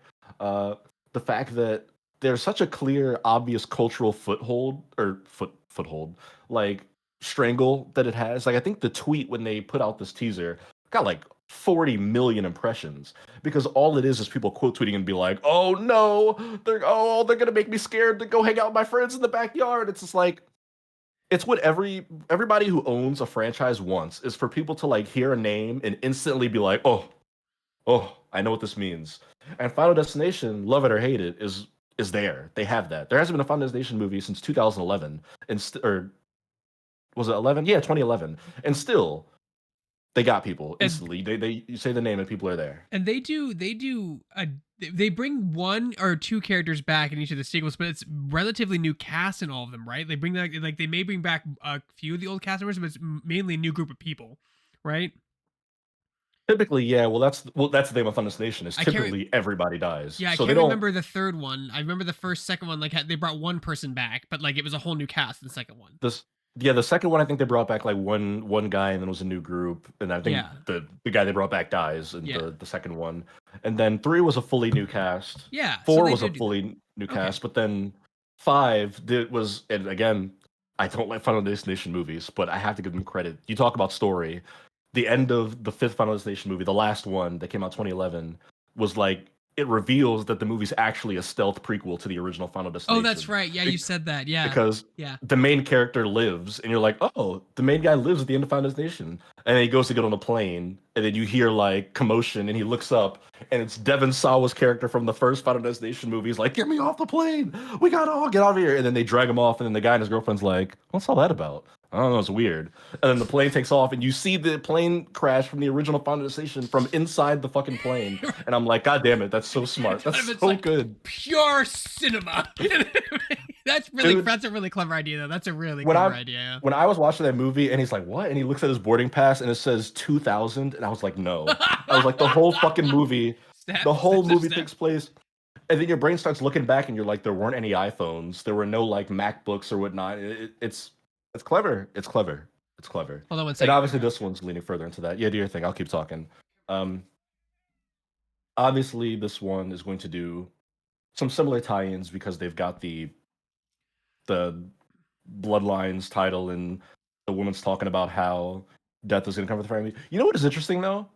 So typically in Final Destination, there's like the inciting incident, everybody survives, and then death comes for them individually. But usually it's pretty quickly, right? Like it's like within the following days it starts happening. Well, yeah, but, there's a structure about like finding out what it is and how to escape it and what's going on. Like that's the underlying story. Like the structure's the same, right? But which is you fine. see in this trailer, when this Space Needle thing happened, it's like the 60s. Like this is like their grandmother, and she's like young, and she's got like the, I don't know, the old like pinup look. Like this was like decades later that this finally happens. So I wonder why the rules are a little different this time. I'm sure they'll dig into that. But I thought that was interesting. Death's gonna come for you, sure, Grandma, for years. Yeah, let's get you back to bed. So yeah, I thought that was interesting. But this comes out May 16th. Hey, New Line Cinema could use a hit right now. Warner Brothers could use a hit right now. They need several. Yeah. This is the first Final Destination movie in 14 years, Greg. I mean, we talk about all the time franchises, they get milked and milked and milked. They made 5 Final Destination movies in 11 years, and then they stopped, and they didn't make one for 14 years. So, I mean, that's it's exactly what you want, is for them to take time off, let culture kind of evolve. Yeah, horror has changed so much since the last Final Destination movie. It'll be interesting to see. Nostalgia is hard. Goes hard. Nostalgia is hard, but I think their marketing rollout has worked so far. I mean, just looking at the numbers, 12 million views in the trailer, I think, as somebody who's very fascinated by the health of the movie business and movies making money and whatnot, I think this one might be big. I think this movie's going to make a fuck ton of money when it comes out in May, because I think that that culturally people love Final Destination, and they just love this kind of horror. And what's the one franchise that has been the most consistent when we've seen all these other genres dip at the box office is horror, because people just love being scared. Horror just always does well. It's so bankable. It's one of the cheapest genres to produce, and it lends itself so well to sequels and reboots and whatever you want to call them. So May 16th, I will go see this movie in theaters and review it on this channel. It'll be the first Final Destination movie I see in theaters, Greg, since 3 in 2006. You didn't see 4 or 5 in the theaters? Hell no. I saw 5 3 years ago on Netflix at my friend's house. I stayed so far away from those movies. That's a Gen Z sense if I've ever heard one. Sorry, go ahead. I know, you're fine. I stayed so far away from that franchise after 3. It genuinely fucked me up, dude. I don't ride roller coasters. I'm really hoping there's a scene where like someone dies at a computer desk on Discord. Wouldn't that'll be such a good way to modernize Final Destination, right? Because more people work from home than ever now, post-pandemic. That'll be so funny if you have a set piece where a guy's at his desk and he's not actually doing anything, but like a bunch of shit's happening around him, and then is like he gets fucking impaled. His computer explodes and he gets shards full of metal in his face. Yeah. Yeah, exactly. Also, I love that they don't do any gratuity. They keep all the deaths off screen in the trailer, right? They don't show you any. They show that the grandfather is going to get like destroyed by a lawnmower, but they could have easily done a red band trailer where you see like somebody's body get ripped up, but they're saving it. It's smart. I think they're really being smart with how they're marketing this movie. I remember, do they show you the deaths in gruesome detail? Because I remember like there's blood, sure, but like I don't think they get that gory. I can't remember. I can't remember. Yes. Oh my God, yes, they do. Oh, isn't the one like on the Obviously, hook of the mouth and his mouth gets torn off or something? I think that's. Greg, I can't remember. let me tell you some of the highlights. Let me Google Final Destination deaths. Hold on one second. I mean, if you want to see it monetized or demonetized, sure. But in 2, where they do the log trucks, I mean, you watch somebody get impaled by the thing in their car. You see the blood and everything. I think 2 also has the one where the guy goes to the dentist office, or maybe it's 4, 2 or 4, where he goes to the dentist, and the whole time you're like uncomfortable because you think something's gonna happen in his mouth, and then he leaves. And then they're doing construction on the building, and a pane of glass falls and crushes him. And I mean, they use like a dummy and they fill it with like pig's blood, but it crushes him. And you see his whole body turn to like jello. 3 has you see someone's head get cut off by the roller coaster. That's the same one where they're in the tanning beds and they get burned alive, and you see their flesh turn like black and red. Okay, and it like does get. I screaming can't inside of remember. it. It's been so long since I've seen Oh, it. dude, no, Yeah. no. Final Destination goes all the fucking way. It's so gross. So yeah, you probably will not enjoy watching it. I won't even enjoy watching it, I'm sure. But yeah, no, Well, then they why show the you fuck everything. You going? Where you going? Because I gotta be informed, man. This is why I have AMC Stubbs A list for shit like this. And I'll go see it with friends, and it'll be funny. I'll have a drink and just make an evening out of it. But Get yeah, wasted May and then go 16th. see it. All right, now I'm ready. Yeah. No. Oh, kidding. bitch, get out of the room! Get out of the room! But Greg, we were just talking about how this movie's going to do with the box office. Let's jump into our final story here, story number 4, before we do some reviews. Okay, I'm gonna which put is going to be Sadie in her hammock. She's done. Come on. Ooh, I wish somebody would put me in a hammock. A box office report, because we haven't done one of these in a long time, Greg. So we're gonna pull a Box Office Mojo here and see what the top grossing movies of not just this week, but the last several weeks and even this year are, because Box Office Mojo tells us everything we need to know. It does. Super cool site. Super cool site. Love this site. Yeah. So latest weekend, Greg, a movie I know you want to talk about. The highest grossing movie at the box office last week was Snow White, which opened, obviously, so it's the highest. $42 million. It had a reported budget of... What was the reported budget of this 200 movie? Like that? Between one... Wait. Sorry. I had this earlier. I think I closed the tab by accident. It's estimated, too. You got to be careful, too, because sometimes they lie Yeah. or they misinformed or whatever. They don't... Well, it's not lying. They don't tell you. This is Yeah, analysts right, that are predicting. It's estimated to be between 240 and 270 million, and right now, worldwide, the movie has made 90 million, I think, total. So it's like less than half of its budget at this point at the worldwide box office. And they not still just have to domestic. market. They're marketing too. They're still marketing. Like they still. Are Yeah, marketing. marketing is not is not factored into the production budget. Yeah, because it happens far after. Yeah.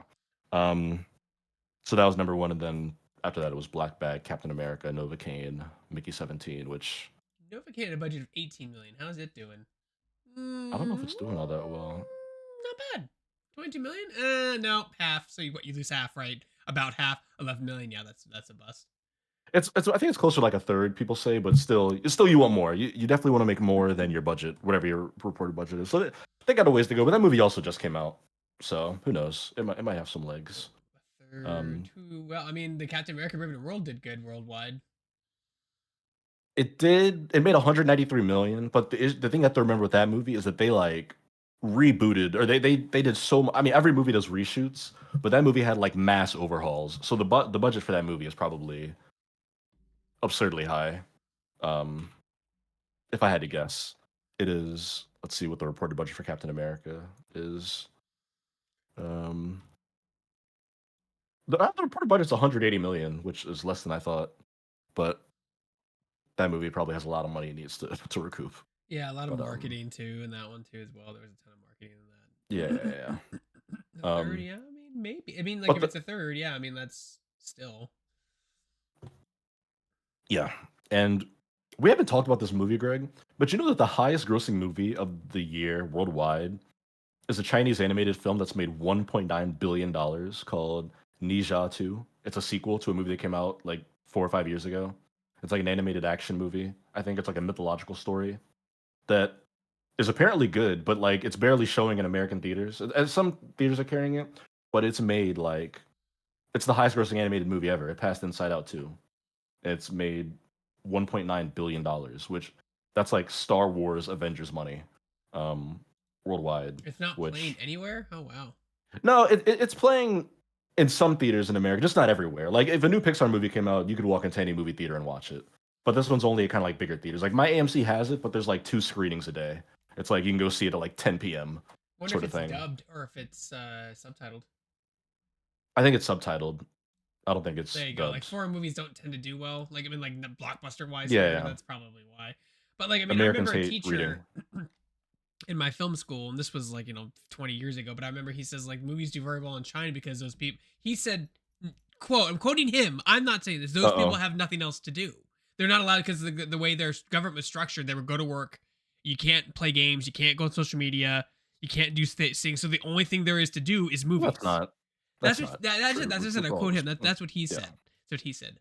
They definitely have social media and games in China. I mean, look no further than any esport, and you will see who's dominating those things. They just don't have Western shit. Is the difference. Well, they also have, like when I went there for a Blizzard event, and like you would not believe how many websites I could not go to. Yeah, they have the firewall. It blocks out a lot of Western stuff. You have to get a VPN, which you can get. I mean, they're legal. You can get a VPN in China. But that's just necessary. Like, take that in for a second. Imagine living here and our government saying you can't go to this website. You can't go to this website. Like the government says that. Like you know what I mean, and it blocks you. They've started doing it though. Try to go to Pornhub in Texas. You can't. They blocked it. You can't. I mean, it sounds silly. I've read that. Yeah, I've read that. Yes, I've read that. But they've started doing it with shit like that. I mean, yeah, I think one, it is rare that because a lot of American action movies do well in China, right? Like, look at what happened with Transformers, where 4 was like one of the biggest movies in the history of the Chinese box office. I think Avengers does semi well over there. But usually it's not like the Chinese blockbusters. So them having a native blockbuster, it is just kind of people rallied around it. And apparently it's really good. I know people who have seen it who said, I know this is like a good movie. This is like some random shit that's being pushed out there. But we see this every now and then. I mean, there was another movie or game that came out recently that came from China that did really well. Over there. Black Myth Wukong. Where was that? I don't remember if that was China or not. It might have been another Asian country. But that was another one that did really well, and it was selling crazy numbers, breaking records. But all the Americans were like, "Huh? It's not doing well over here." I think that we as Americans closed off here anyway. Yes. we have the habit of only seeing the world through the United States lens. So a lot of people look at this and like discredit it because they're like, "It's not making a lot of money in America, so it's not really successful." I have to read subtitles. I don't want to do that. The majority of the world, the vast majority of the world's population does not live in the United States.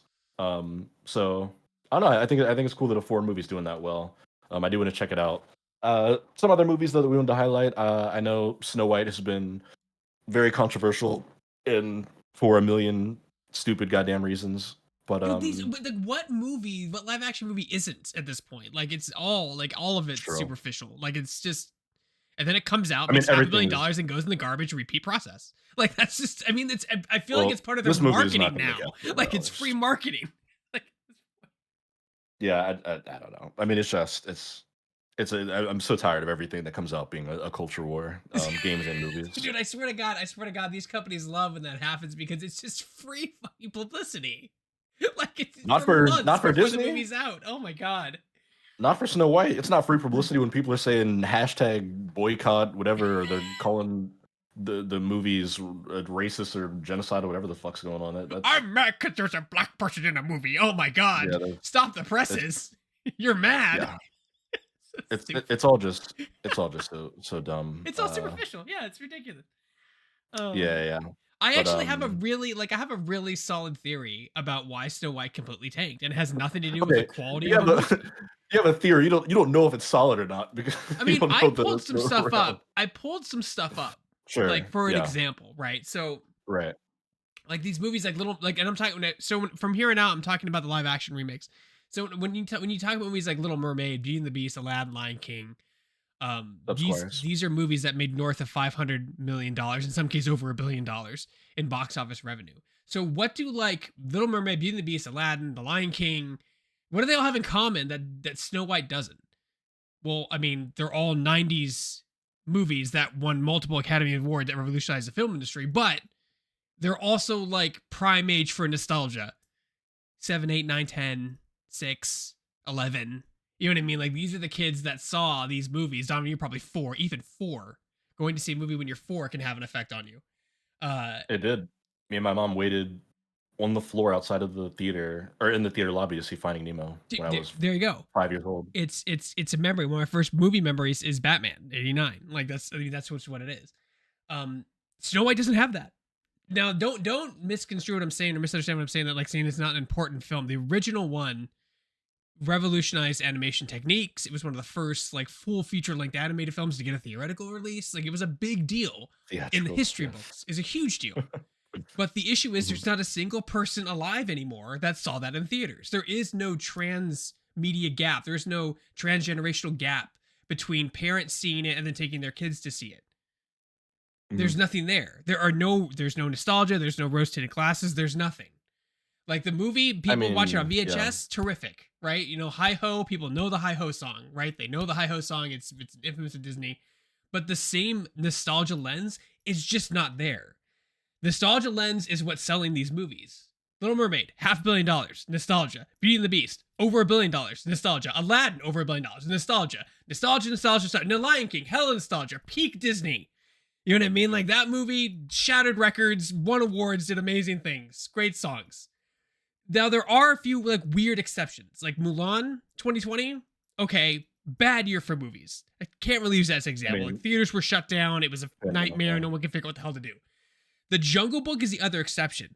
And here's what the Jungle Book made over $500 million as well. I mean, like $600 billion. Hold on, let me pull it up. Sure. No, almost $1 billion. Now, why did the Jungle Book succeed? That's a roller movie too. Well, you had Jon Favreau attached. Was one, you know, coming off Star Wars, coming off all the stuff that he was doing, Iron Man, like he was a lot of Marvel stuff, yeah. Big household name. That's one. But two is that the characters in the Jungle Book, Baloo, Shere Khan, Bagheera, have been in other media since then, like Tailspin. Like, I mean, like, they've used those characters in other areas that have their own shows. This Snow White's never had that. Like, maybe in like a weird cameo thing, but they've never had, not to let love Tails. Yeah, she was in Wreck-It Ralph 2. Ralph Breaks the Internet, where they had all the princesses show up. And my theory is just like, that's nostalgia. That's what happens when there's no nostalgia for something. When you remake something that has no bearing on any generation, young or old, there's just no nostalgia for Snow White. Now, that doesn't mean people don't enjoy Snow White. I'm sure there are people out there that love Snow White, like love the movie, love the characters, love the songs. But like, I would bet my firstborn child it's because there's this thing that I should coin, the nostalgia factor, which is what makes all these movies that are $200 million movies, $175 million movies, billions of dollars. The nostalgia factor. That I'm going to go see this, whether it's good or bad, because I saw the original was 8, now my son is 8, and I'm going to take him to see it, and we'll share that experience together, because nostalgia's great. Lilo and Stitch is going to make $1 billion. Like, it's this nostalgia bandwagon cannot be stopped, man. It's what sells these movies, and I think that's why it's failed. It has none. It just doesn't have a nostalgia gauge. It's too old. Snow White and the Seven Dwarves came out in 1937. Which was before World War II. Yeah, I think you have a good case in a lack of nostalgia being a factor. I don't think it's the only factor. I think that when a movie this big fails, it's multiple things. They're just, as much as we want to point to one thing and be like, oh, it was just this. It's definitely more than that. Oh, it's definitely, there's multiple things, but I think it's one of the major things. Because Disney has made original movies that did great. There's no nostalgia for Encanto, and that movie made hundreds of millions of dollars, you know, just because it was a really good movie that was marketed well and had good word of mouth, you know, which is, at the end of the day, will take your movie a very long way. Snow White has a lot of things going against it. One, it's based on an IP that's 85 years old, which, you know, instantly, nobody that grew up in the 90s has nostalgia for Snow White, because even in the 90s, Snow White was 50 years old at that point, and even parents in the 90s, maybe their grandparents had known a thing about it, but it was very past that time, that era. Two, the movie just doesn't look good. When from the trailers coming out, it's always looked bad. The CG has looked weird. People have complained about the effects on it. So whenever people just think that a movie looks bad, it's very simple, but that goes a long way in determining if people see a movie or not, if they think it looks good. The marketing is important. That's why companies spend hundreds of millions of dollars on it, because that's how people decide if they want to see a movie or not. 3, controversy, which Snow White has had a lot of leading up to its release. There was, I believe, controversy about the depiction of the dwarfs when they were producing the movie. I believe originally they wanted to use like actual dwarfs, like little people, in those roles, and I believe it was Peter Dinklage who came out and was like, "Hey, that's like fucked up. You shouldn't do that." So then Disney backpedaled and they made them CG. So now they're like these CG looking humans, which is uncanny on screen. You had that. People have. I mean, the evil witch is played by Gal Gadot, who is a horrible, horrible actress who people don't like as a person because she is like an Israeli sympathizer and is served in the IDF. So she's got political controversy. She's also just a terrible actor. If you've seen her in Justice League or in Death on the Nile or in like that shitty Netflix movie she did with The I Rock. have read she's terrible in this. Like she's some of the worst acting. And I've even ever seen, yes, yeah. the reviews came out of this movie and people were like, God, she's awful in this movie. People don't want to see that shit. If you put an unliked person in a movie, and people say that she's shitty in it, people aren't going to want to see it.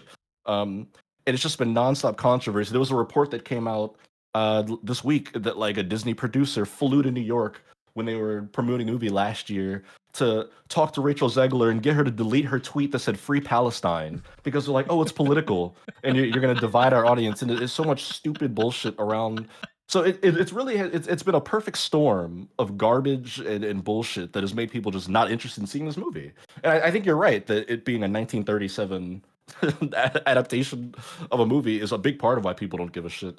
But I do think it is a perfect storm of stuff, right? Because, like you mentioned, Jungle Book did do well. A lot of the I mean, The Lion King made $1 billion. Obviously, The Lion King is like one of the most beloved animated movies ever made. But, Seriously, like peak golden age. But like at the same time, like that movie was heavily criticized, not because of like casting, just because it looked like shit. Like it was just all these emotionless animals. So the whole fucking thing, it still made $1 billion. Like, because people wanted to see Timon and Pumbaa. Who cares if they look like shit? I want to see Timon and Pumbaa. Yeah, I want to see. It might look like shit, but they're still singing "The Circle of Life." I just can't wait to be king. Like that's all there. Hakuna Matata's still in there, you know. Also, like that. Also, like that's like Lion King has been like a tentpole franchise for Disney. Like not they made terrible sequels, sure, but they've made video games. The Broadway play like Kingdom sold Hearts. out, like was played for years and years and years. That's true. The play was huge. It's a pivotal point. It makes $1 billion. Aladdin, another pivotal point in Disney, and then you start to fall off a little bit with certain franchises. Beauty and the Beast and Little Mermaid and stuff, but still, it's perfect storm. You're right. No, you're right. That's not the perfect storm is a good way to think. It's just what it is. It's a perfect storm of what you don't want when you release a movie. I mean, Lion King has like 3 or 4 songs you can point to and be like, "That's the iconic song from that movie that everybody knows the words to." What is Snow White's iconic song? Hi Ho. It only has like one. It's that or My Prince Will Come or Someday My Prince Will Come. Like it's not. It doesn't have that cultural foothold. You know. Again, to your point. No, it's a different type of music too. Like the musical. It's not a musical. Like there are music songs in that, but it's not the same as like Little Mermaid or Aladdin. It's just a different because it was just an era back then of how things. Jungle Book started to. You could see it with Jungle Book how it starts to pivot. Like I'm talking the animated original. You can see how it's starting to pivot when you get more Broadway-esque, loud, bombastic songs. Mary Poppins, huge movie. If you ever seen that, there's a movie that Tom Hanks is in that talks about that production. I don't know how much of that is true, but it's a really, really interesting film to watch. Right. Yeah. But no, yeah, it's too old. Like here's the thing, like a movie can come out and completely suck. Aladdin. And it still make $1 billion. Like that's the problem. Like it's just like, what did that movie do different? Like what was that remake of Beauty and the Beast? Like what did it do? What did it do differently? What did it do? They're more beloved properties. Right? That came out more recently. Exactly. Yeah. It's just it has that they have that extended longevity of nostalgia. Yeah. They have more memories. Aladdin had 3 sequels. Aladdin has A Whole New World and Arabian Nights. Academy award-winning songs. You know what I mean? Like these songs that are held up 30 years later. You know, like that's why that's your answer. Like techniques are great. I think techniques are undervalued in film and animation, but like techniques are not what hold up a movie as a whole 30 years later. They're invented and they put other movies on top of that technique. Great Mouse Detective is a great example. That movie did okay for Disney, not great, but the foundation of the animation with Great Mouse Detective is what made all those movies great afterwards. And after that movie, you have your Lion Kings, you have your Aladdins, right? Like that's the whole pivotal point. But yeah, millennial moms with live action. Yep, and like moms have multiple kids, and that's 5 tickets sold. If they want to bring friends, it's 10 tickets. Like it's yeah. And I mean, to your point, there's no millennial mom who saw Snow White in theaters. In fact, exactly. Yeah, a current millennial's what parent cares would probably. About, Yeah, even a current millennial, their parent is too young to have seen Snow White in theaters. It's just that old of a movie. But we do need to move along because we've got 20 minutes left and we need to get out of here. We haven't even started we reviews went off yet. a little bit of a tangent. We can clip that later. Yeah. We're gonna jump right into review segment. I believe that's also from the Shacknews account, so feel free to jump in here for reviews. But I want to talk about Severance season 2 really quick because it ended last week. And Severance season 2, I'll say this: it's worse than season 1. Not significantly, but they do the thing, Greg, where like TV shows will have like a side episode or like an episode that takes place outside of the main storyline. Maybe it focuses on a side character or like before the events of the show. Severance season 2 makes the cardinal sin of doing that twice, and they do it in back-to-back episodes, which I think really killed the momentum of the show. But the season finale was phenomenal. It's so good. I'm just constantly in awe of how good the show looks. The cinematography is fantastic. I have a newfound respect for Ben Stiller. I never hated Ben Stiller. I got nothing against the dude. No. But I had no opinion on him until I watched Severance, which he directs most of the episodes and is a producer on it. It is beautiful. Beautiful how this show is shot. The way that they tell stories cinematically is phenomenal. They do a cool thing in the last episode where they like switch to film at the end, and there's like these cool parallels they do. And I'm watching it, and I'm like, Ben Stiller's not just standing behind the camera on this show; he's directing the shit out of Severance. Have you never really well seen done. Cable Guy? No. That's like one of Ben Stiller's. I think that's his director debut. Is that film? Directorial debut. And look at how it's filmed. Like from what you're describing to me, it sounds like it's filmed very similarly to Cable Guy, which was obviously critically panned, found an audience 20 years later. Right. But it was terrible, almost ruined Jim Carrey's career at the time. But it was shot very interestingly, like a very interesting shot movie. Yeah. Sorry, continue.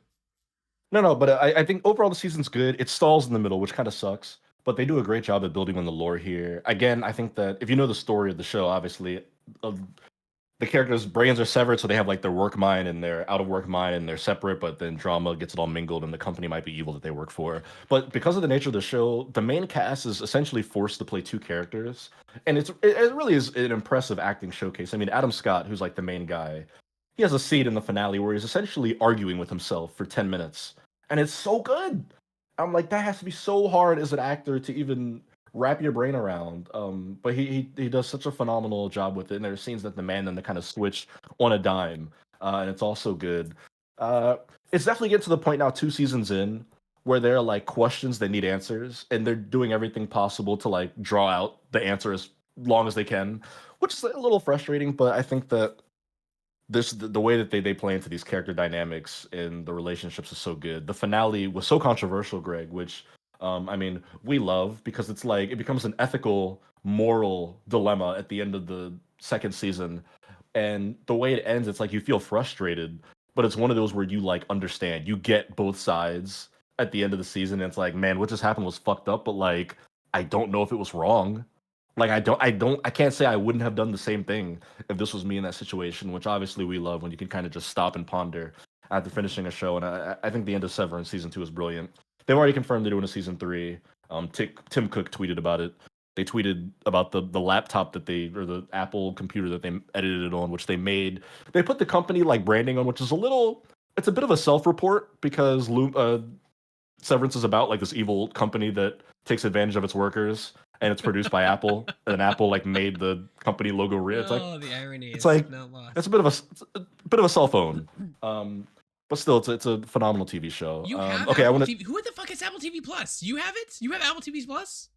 I got it to watch the show. You pay for the one show. I got this. I bought consoles for one game, so it makes sense to buy subscriptions. I did a free thing, and then I had to finish the season. I'm probably gonna get rid of it now, but yeah, I got to watch Severance. I mean, the show's that good. I don't want to miss out on it. But will I stick around to watch Monarch season 2 is a different question. I'm gonna get into another review here, Greg, if you don't mind me moving at a breakneck Yeah, speed. that's fine. Um, I watched a show called Adolescence on Netflix, which is a limited series, which is what we call them when there's only like 4 episodes. Oh, Squire says I'm gonna watch Andor, only new show I'm interested in. I'll check that out when season 2 comes out for sure, because season 1 was awesome. But it's called Adolescence. It's on Netflix. 4 episodes. It's a British show. It's a little gift from the Londoners to us over across the pond. Um, and essentially it follows the story of like a 13-year-old boy who is accused of murder, essentially. Like the show opens, the police, pull up to his house and arrest him and are like, "Hey, your son is being charged with murder." And obviously the parents are like, "What? No, he didn't." The kid's like, "What? No, I didn't." Um, and one, again, you talk about beautifully shot shows, phenomenal cinematography, but they also do the one shot. I hate saying gimmick because it seems like a derogatory term, but the whole show is shot. It's one long take. It's 4 episodes. Every episode is one long take, Greg. Really? And yeah, and they don't fake it. A lot of movies or shows will do that, but it'll be fake. And there's like, there'll be like a shadow over the lens, and they'll do like a hidden cut. And you don't notice. No, it's true to production, and the way they do it is so impressive. There are sequences, Greg, where people get in a car and drive, and the camera will go around the car, and somebody's mounting. You can't tell, but I mean, some production dude's mounting it to like the fucking hood, and then they'll drive for like 8 minutes, and it'll be unbroken dialogue of characters just in the car, and they'll get to the store, and they'll get out, and the camera will detach and follow them. It's so wildly impressive that I'm like, dude, I would be shitting bricks if I was on this production. Because if you mess up, you start over. I believe they said episode 3, it took them like 11 attempts to get it. It's an hour-long episode.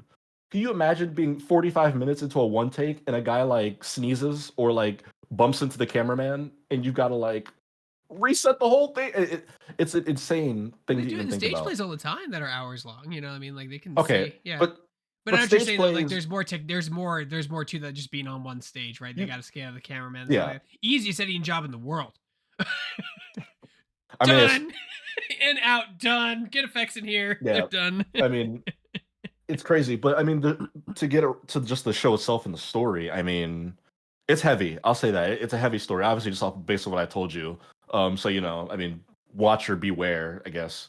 But it also feels just so important, dude. It is such an interesting, necessary story, and at the core of it is not even really true crime. The first episode, you think it's just a true crime show, but it really is just an examination of like how not young people, but specifically children, like kids and teenagers, use the internet and social media and the shit that they consume online and that they're exposed to, and how all it takes is like a little walk down like the weird side of the internet or Twitter accounts and shit that can like radicalize and fuck up how people think Yeah. and It's- turn people into like degenerates or like the term we throw around is like incels or sexist and shit like that. And they dive into how like a lot of like rhetoric like that gets pushed to like younger boys on YouTube and social media and stuff like that. And they name drop a very well known right wing like influencer on the show who I'm not going to say his name because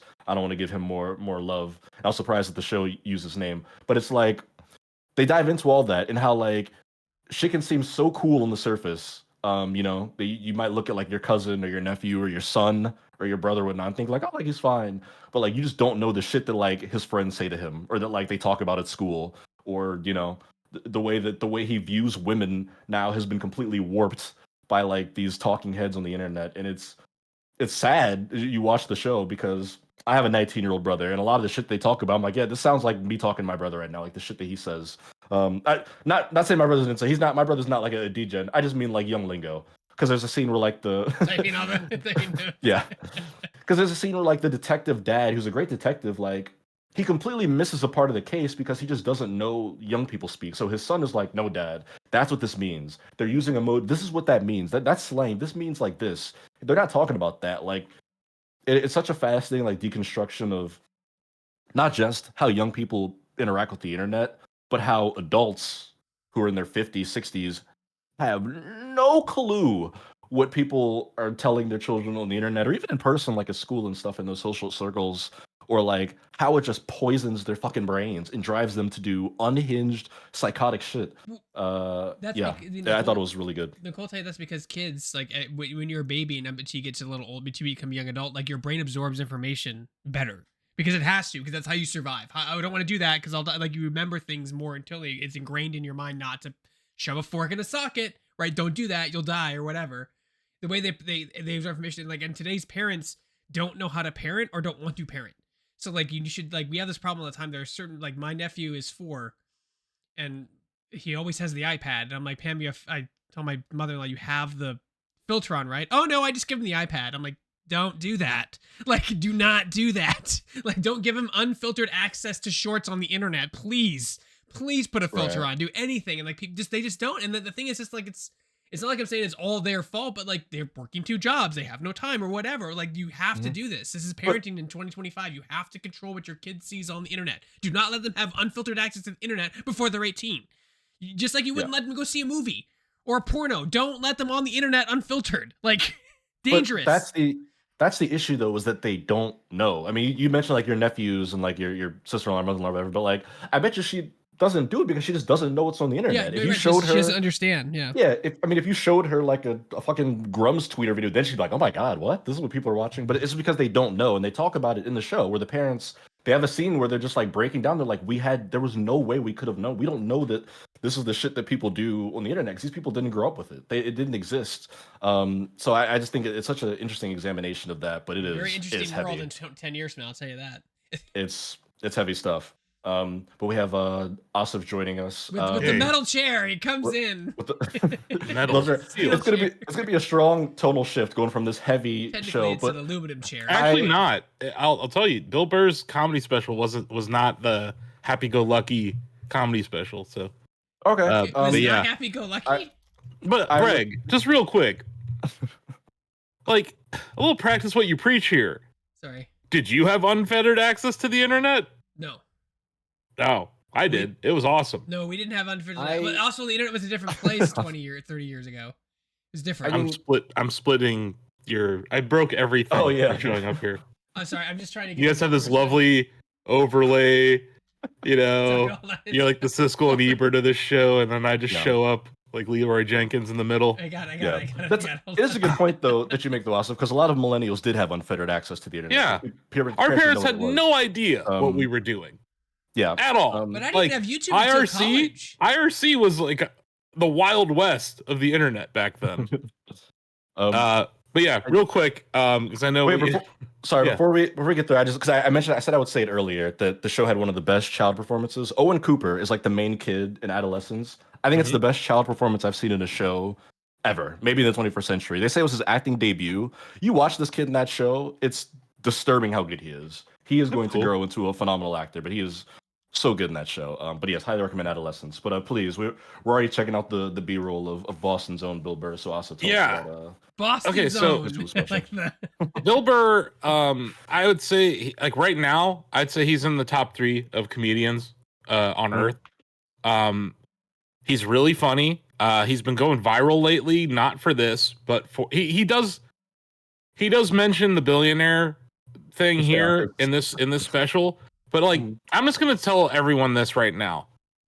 If you like Bill Burr, you're better off just going on YouTube and watching him talking to Conan or watching him on Kimmel or on Fallon. He has taken Norm Macdonald's spot as the best comedian guest that you can have on late night. So like, a lot of those viral clips you've seen in the last few weeks, Donovan, have come from late night shows, not from this. So what is Drop Dead Years? I think that's like a good jumping off point here. Drop Dead Years is what he describes he is in right now. His early 50s to 60, basically. Because like men drop dead, right? Like his whole point is that men drop dead in their 50s. You know, women live longer than men historically, especially here in America. One of his friends died last year. So like you're talking about, this is like a weird topic to switch to something more lighthearted. Yeah. Not really. Because he's like, he starts this stand-up special talking about his friend dying and how it's had him thinking about death. He's an older father, too. Like, he had kids in his 40s. So he's, like, worried about being healthy enough for his kids. what I find interesting about this is like Bill Burr has changed like a lot. He's not the same guy that he used to be. He's a little less rage filled, and he's he like talks about how he handles conflicts with his wife differently now. He also talks about how he did mushrooms and how that actually helped him expand his mind. And he talks about his upbringing and how he was like abused as a kid and how that affected him. So this is like a very different Bill Burr special. I wouldn't say it's like full of really haha funny punchlines. It's more, and I think we've talked about this either off stream or on stream here, but like it really feels like some of these stand-up specials are becoming one-man shows, and it's like more of a TED Talk at times than it is a comedy show. Do you think they're advertising it as a comedy show, but it really is a one-man show? Because those are actually really cool, but I don't think they do too well. I think it's just comedians are talking about more serious shit because the media isn't. So it's like we go, you get to hear Bill Burr talk about billionaires. He's like, if you're a billionaire, how are you unhappy with the system? You're already a billionaire. Like, what is it? What went wrong where you're like, oh man, I need to fix this country because I'm a billionaire. I thought that was a good point that he made. That is really good. So that's like George Carlin a little bit. He had a similar thing where, like, a lot of his jokes were like just criticism and just, you know. I'm glad you brought up Carlin because I really feel like Bill Burr is entering his like late Carlin phase, like that the 1988 to like the end of his life Carlin was different than the younger George Carlin, right? And I think Bill Burr has a similar path that he's walking down right now. And what I think's really interesting is like so many of that crew, right? That his contemporaries. They all moved to Austin, right? They do that mothership thing in Austin every weekend, Kill Tony and all that crap. And they all kind of moved to the right politically. Bill Burr is moving to the left politically. And I would say he's left of the Democrats because he talks shit about both parties. And he talks about how he tunes his set to piss off whoever's bigger in the audience. So when he's in Texas, he's going to make fun of gun-toting Republicans. Yeah. He filmed this in Seattle, so he was making fun of liberals a lot. So he still has that, like, ability to piss people off. He still has it. But, like, it just wasn't very good. Like, it's not that it's bad. I just think, like, we went from this era where if you had 4 comedy specials in your whole career, that was enough. That was, like, you had a huge career. But now it's, like, everyone has, like, 8 of these. And I think it's diminishing returns, especially with comedy, because they have to build this whole new set out, and that takes like a year or 2, and then they film this thing when they got it down, and then they're already on to the next one when they're promoting it. And I felt that way when you like see, it's just Bill Burr's in a really interesting point in his career because he's not just doing this special, he's on Broadway right now in Glengarry Glen Ross, and like it's his first time on the stage, right? So it's like he's just kind of out there right now, and I think it's cool. And he's seen success, like he was in The Mandalorian, he was in Breaking Bad. Yeah. He was in The Mandalorian, Breaking Bad. Like he's just everywhere, man, and he's like really talented and really funny. And you know, if you like Bill Burr, you'll probably like it. But it's more about like how his life is going and how mushrooms has affected his mental state. And he's like, I don't know, he's a more contemplative and thoughtful asshole than he used to be. I love Bill Burr. He's funny. He's really funny, man. I don't know if you listen to his podcast ever, but he and his wife, like, when they get on the mic together, I'm dying because she holds him accountable to stuff, and he does the same. He made an interviewer cry once, a journalist cry, like just because he was giving him a hard time. It was rough. Oh yeah, I saw that. It was good. He was on maybe one of the last couple episodes of Conan O'Brien's podcast, which is really funny. They're both, I believe, from Boston. That shit was hilarious. Him plus Conan. I'm telling you that those clips from the Conan podcast are better than this special. Like, you put him and Conan in a room together, it's always funny. It's like always funny. And that's why I say he reminds me of Norm Macdonald, because Norm used to kill on late night shows, especially Conan. But like Letterman, he used to kill. he had a great interview with Bill Maher, tore him to shreds. Yeah, he called out Bill Maher's like hypocrisy for like about 40 minutes straight and just did not let up at all. And Bill Maher's like, whoa, whoa, whoa, whoa, you know, and like when Bill Burr is like right, when he's on the right side of something, he is insufferable. And it's really fun if you agree with him. But yeah, I think at a time where like so many comedians are moving to the right, it's nice to see this guy actually, you know, he's cheering for Luigi and stuff and like saying free Luigi.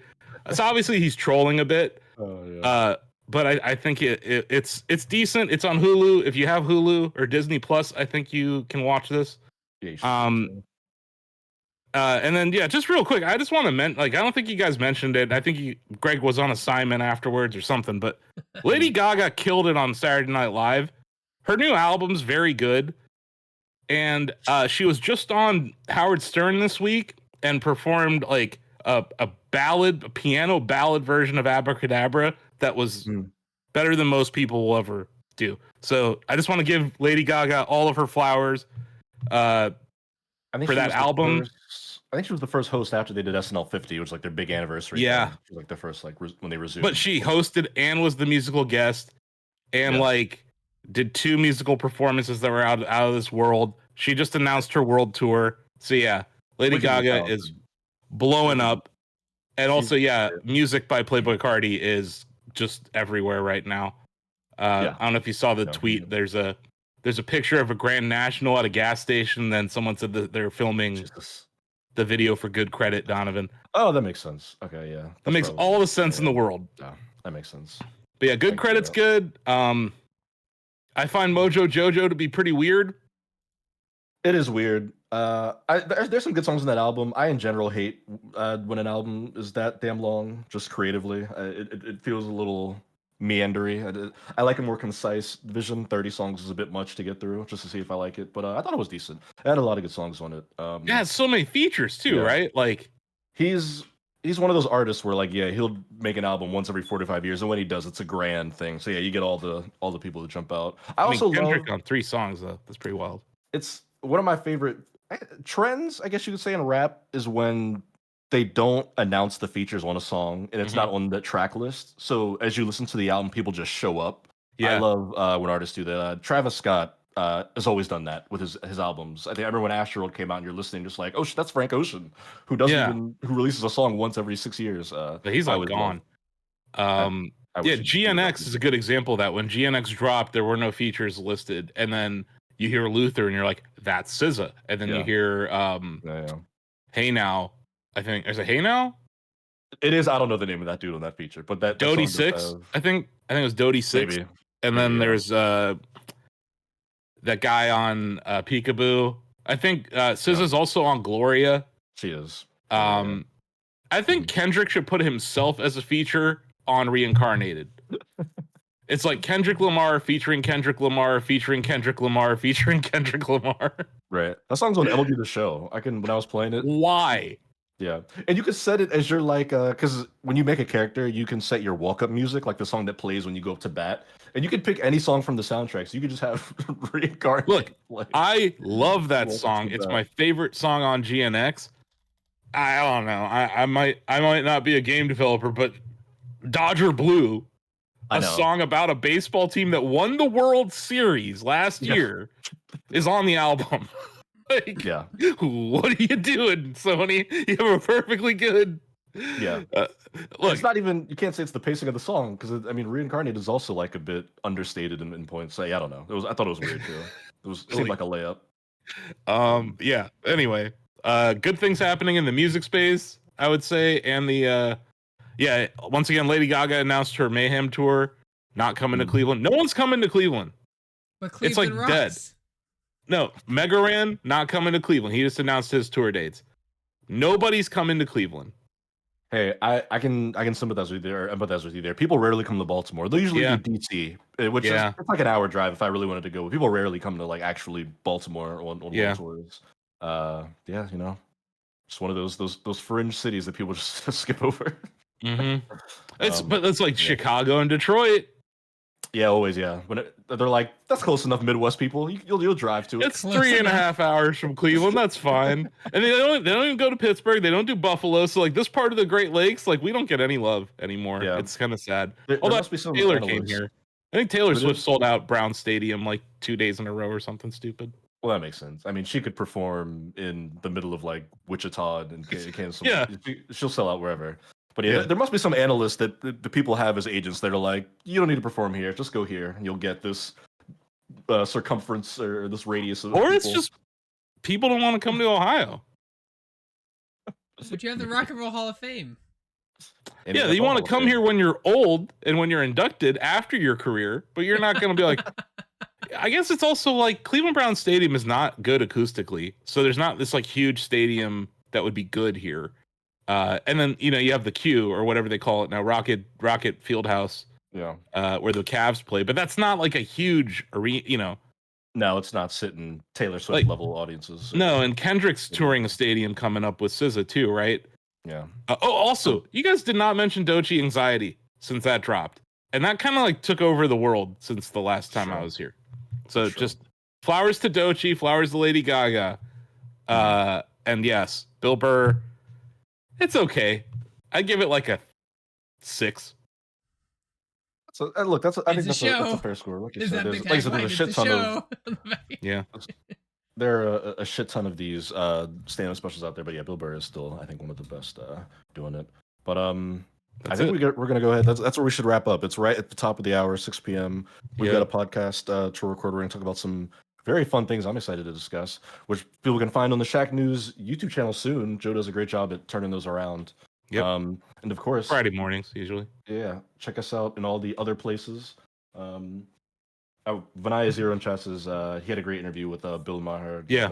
That's Drew. Yeah, he was talking when Bill Burr just Yeah. demolished him. Yeah, you can just type Bill Burr demolishes on YouTube and you'll get these like 40-minute compilations of Bill Burr just destroying hosts, bad Jimmy interviewers, other guests, people in the crowd. Or sometimes you know how he has that like advice part of his thing? Yeah. Those tend to be funny too. His podcast is great. He's so talented that he can just do a podcast by himself. That's not easy. But yeah. Right. Anyway, with that'll that, do. We're gonna sign off, folks. Links are in the chat. We appreciate you all hanging out. As always, we will be back next Thursday for Pop Goes the Culture. But until then, I'm Donovan. That's Greg. And it's also Asif. We'll see you next time. Peace out. On the chatty, probably. There you go.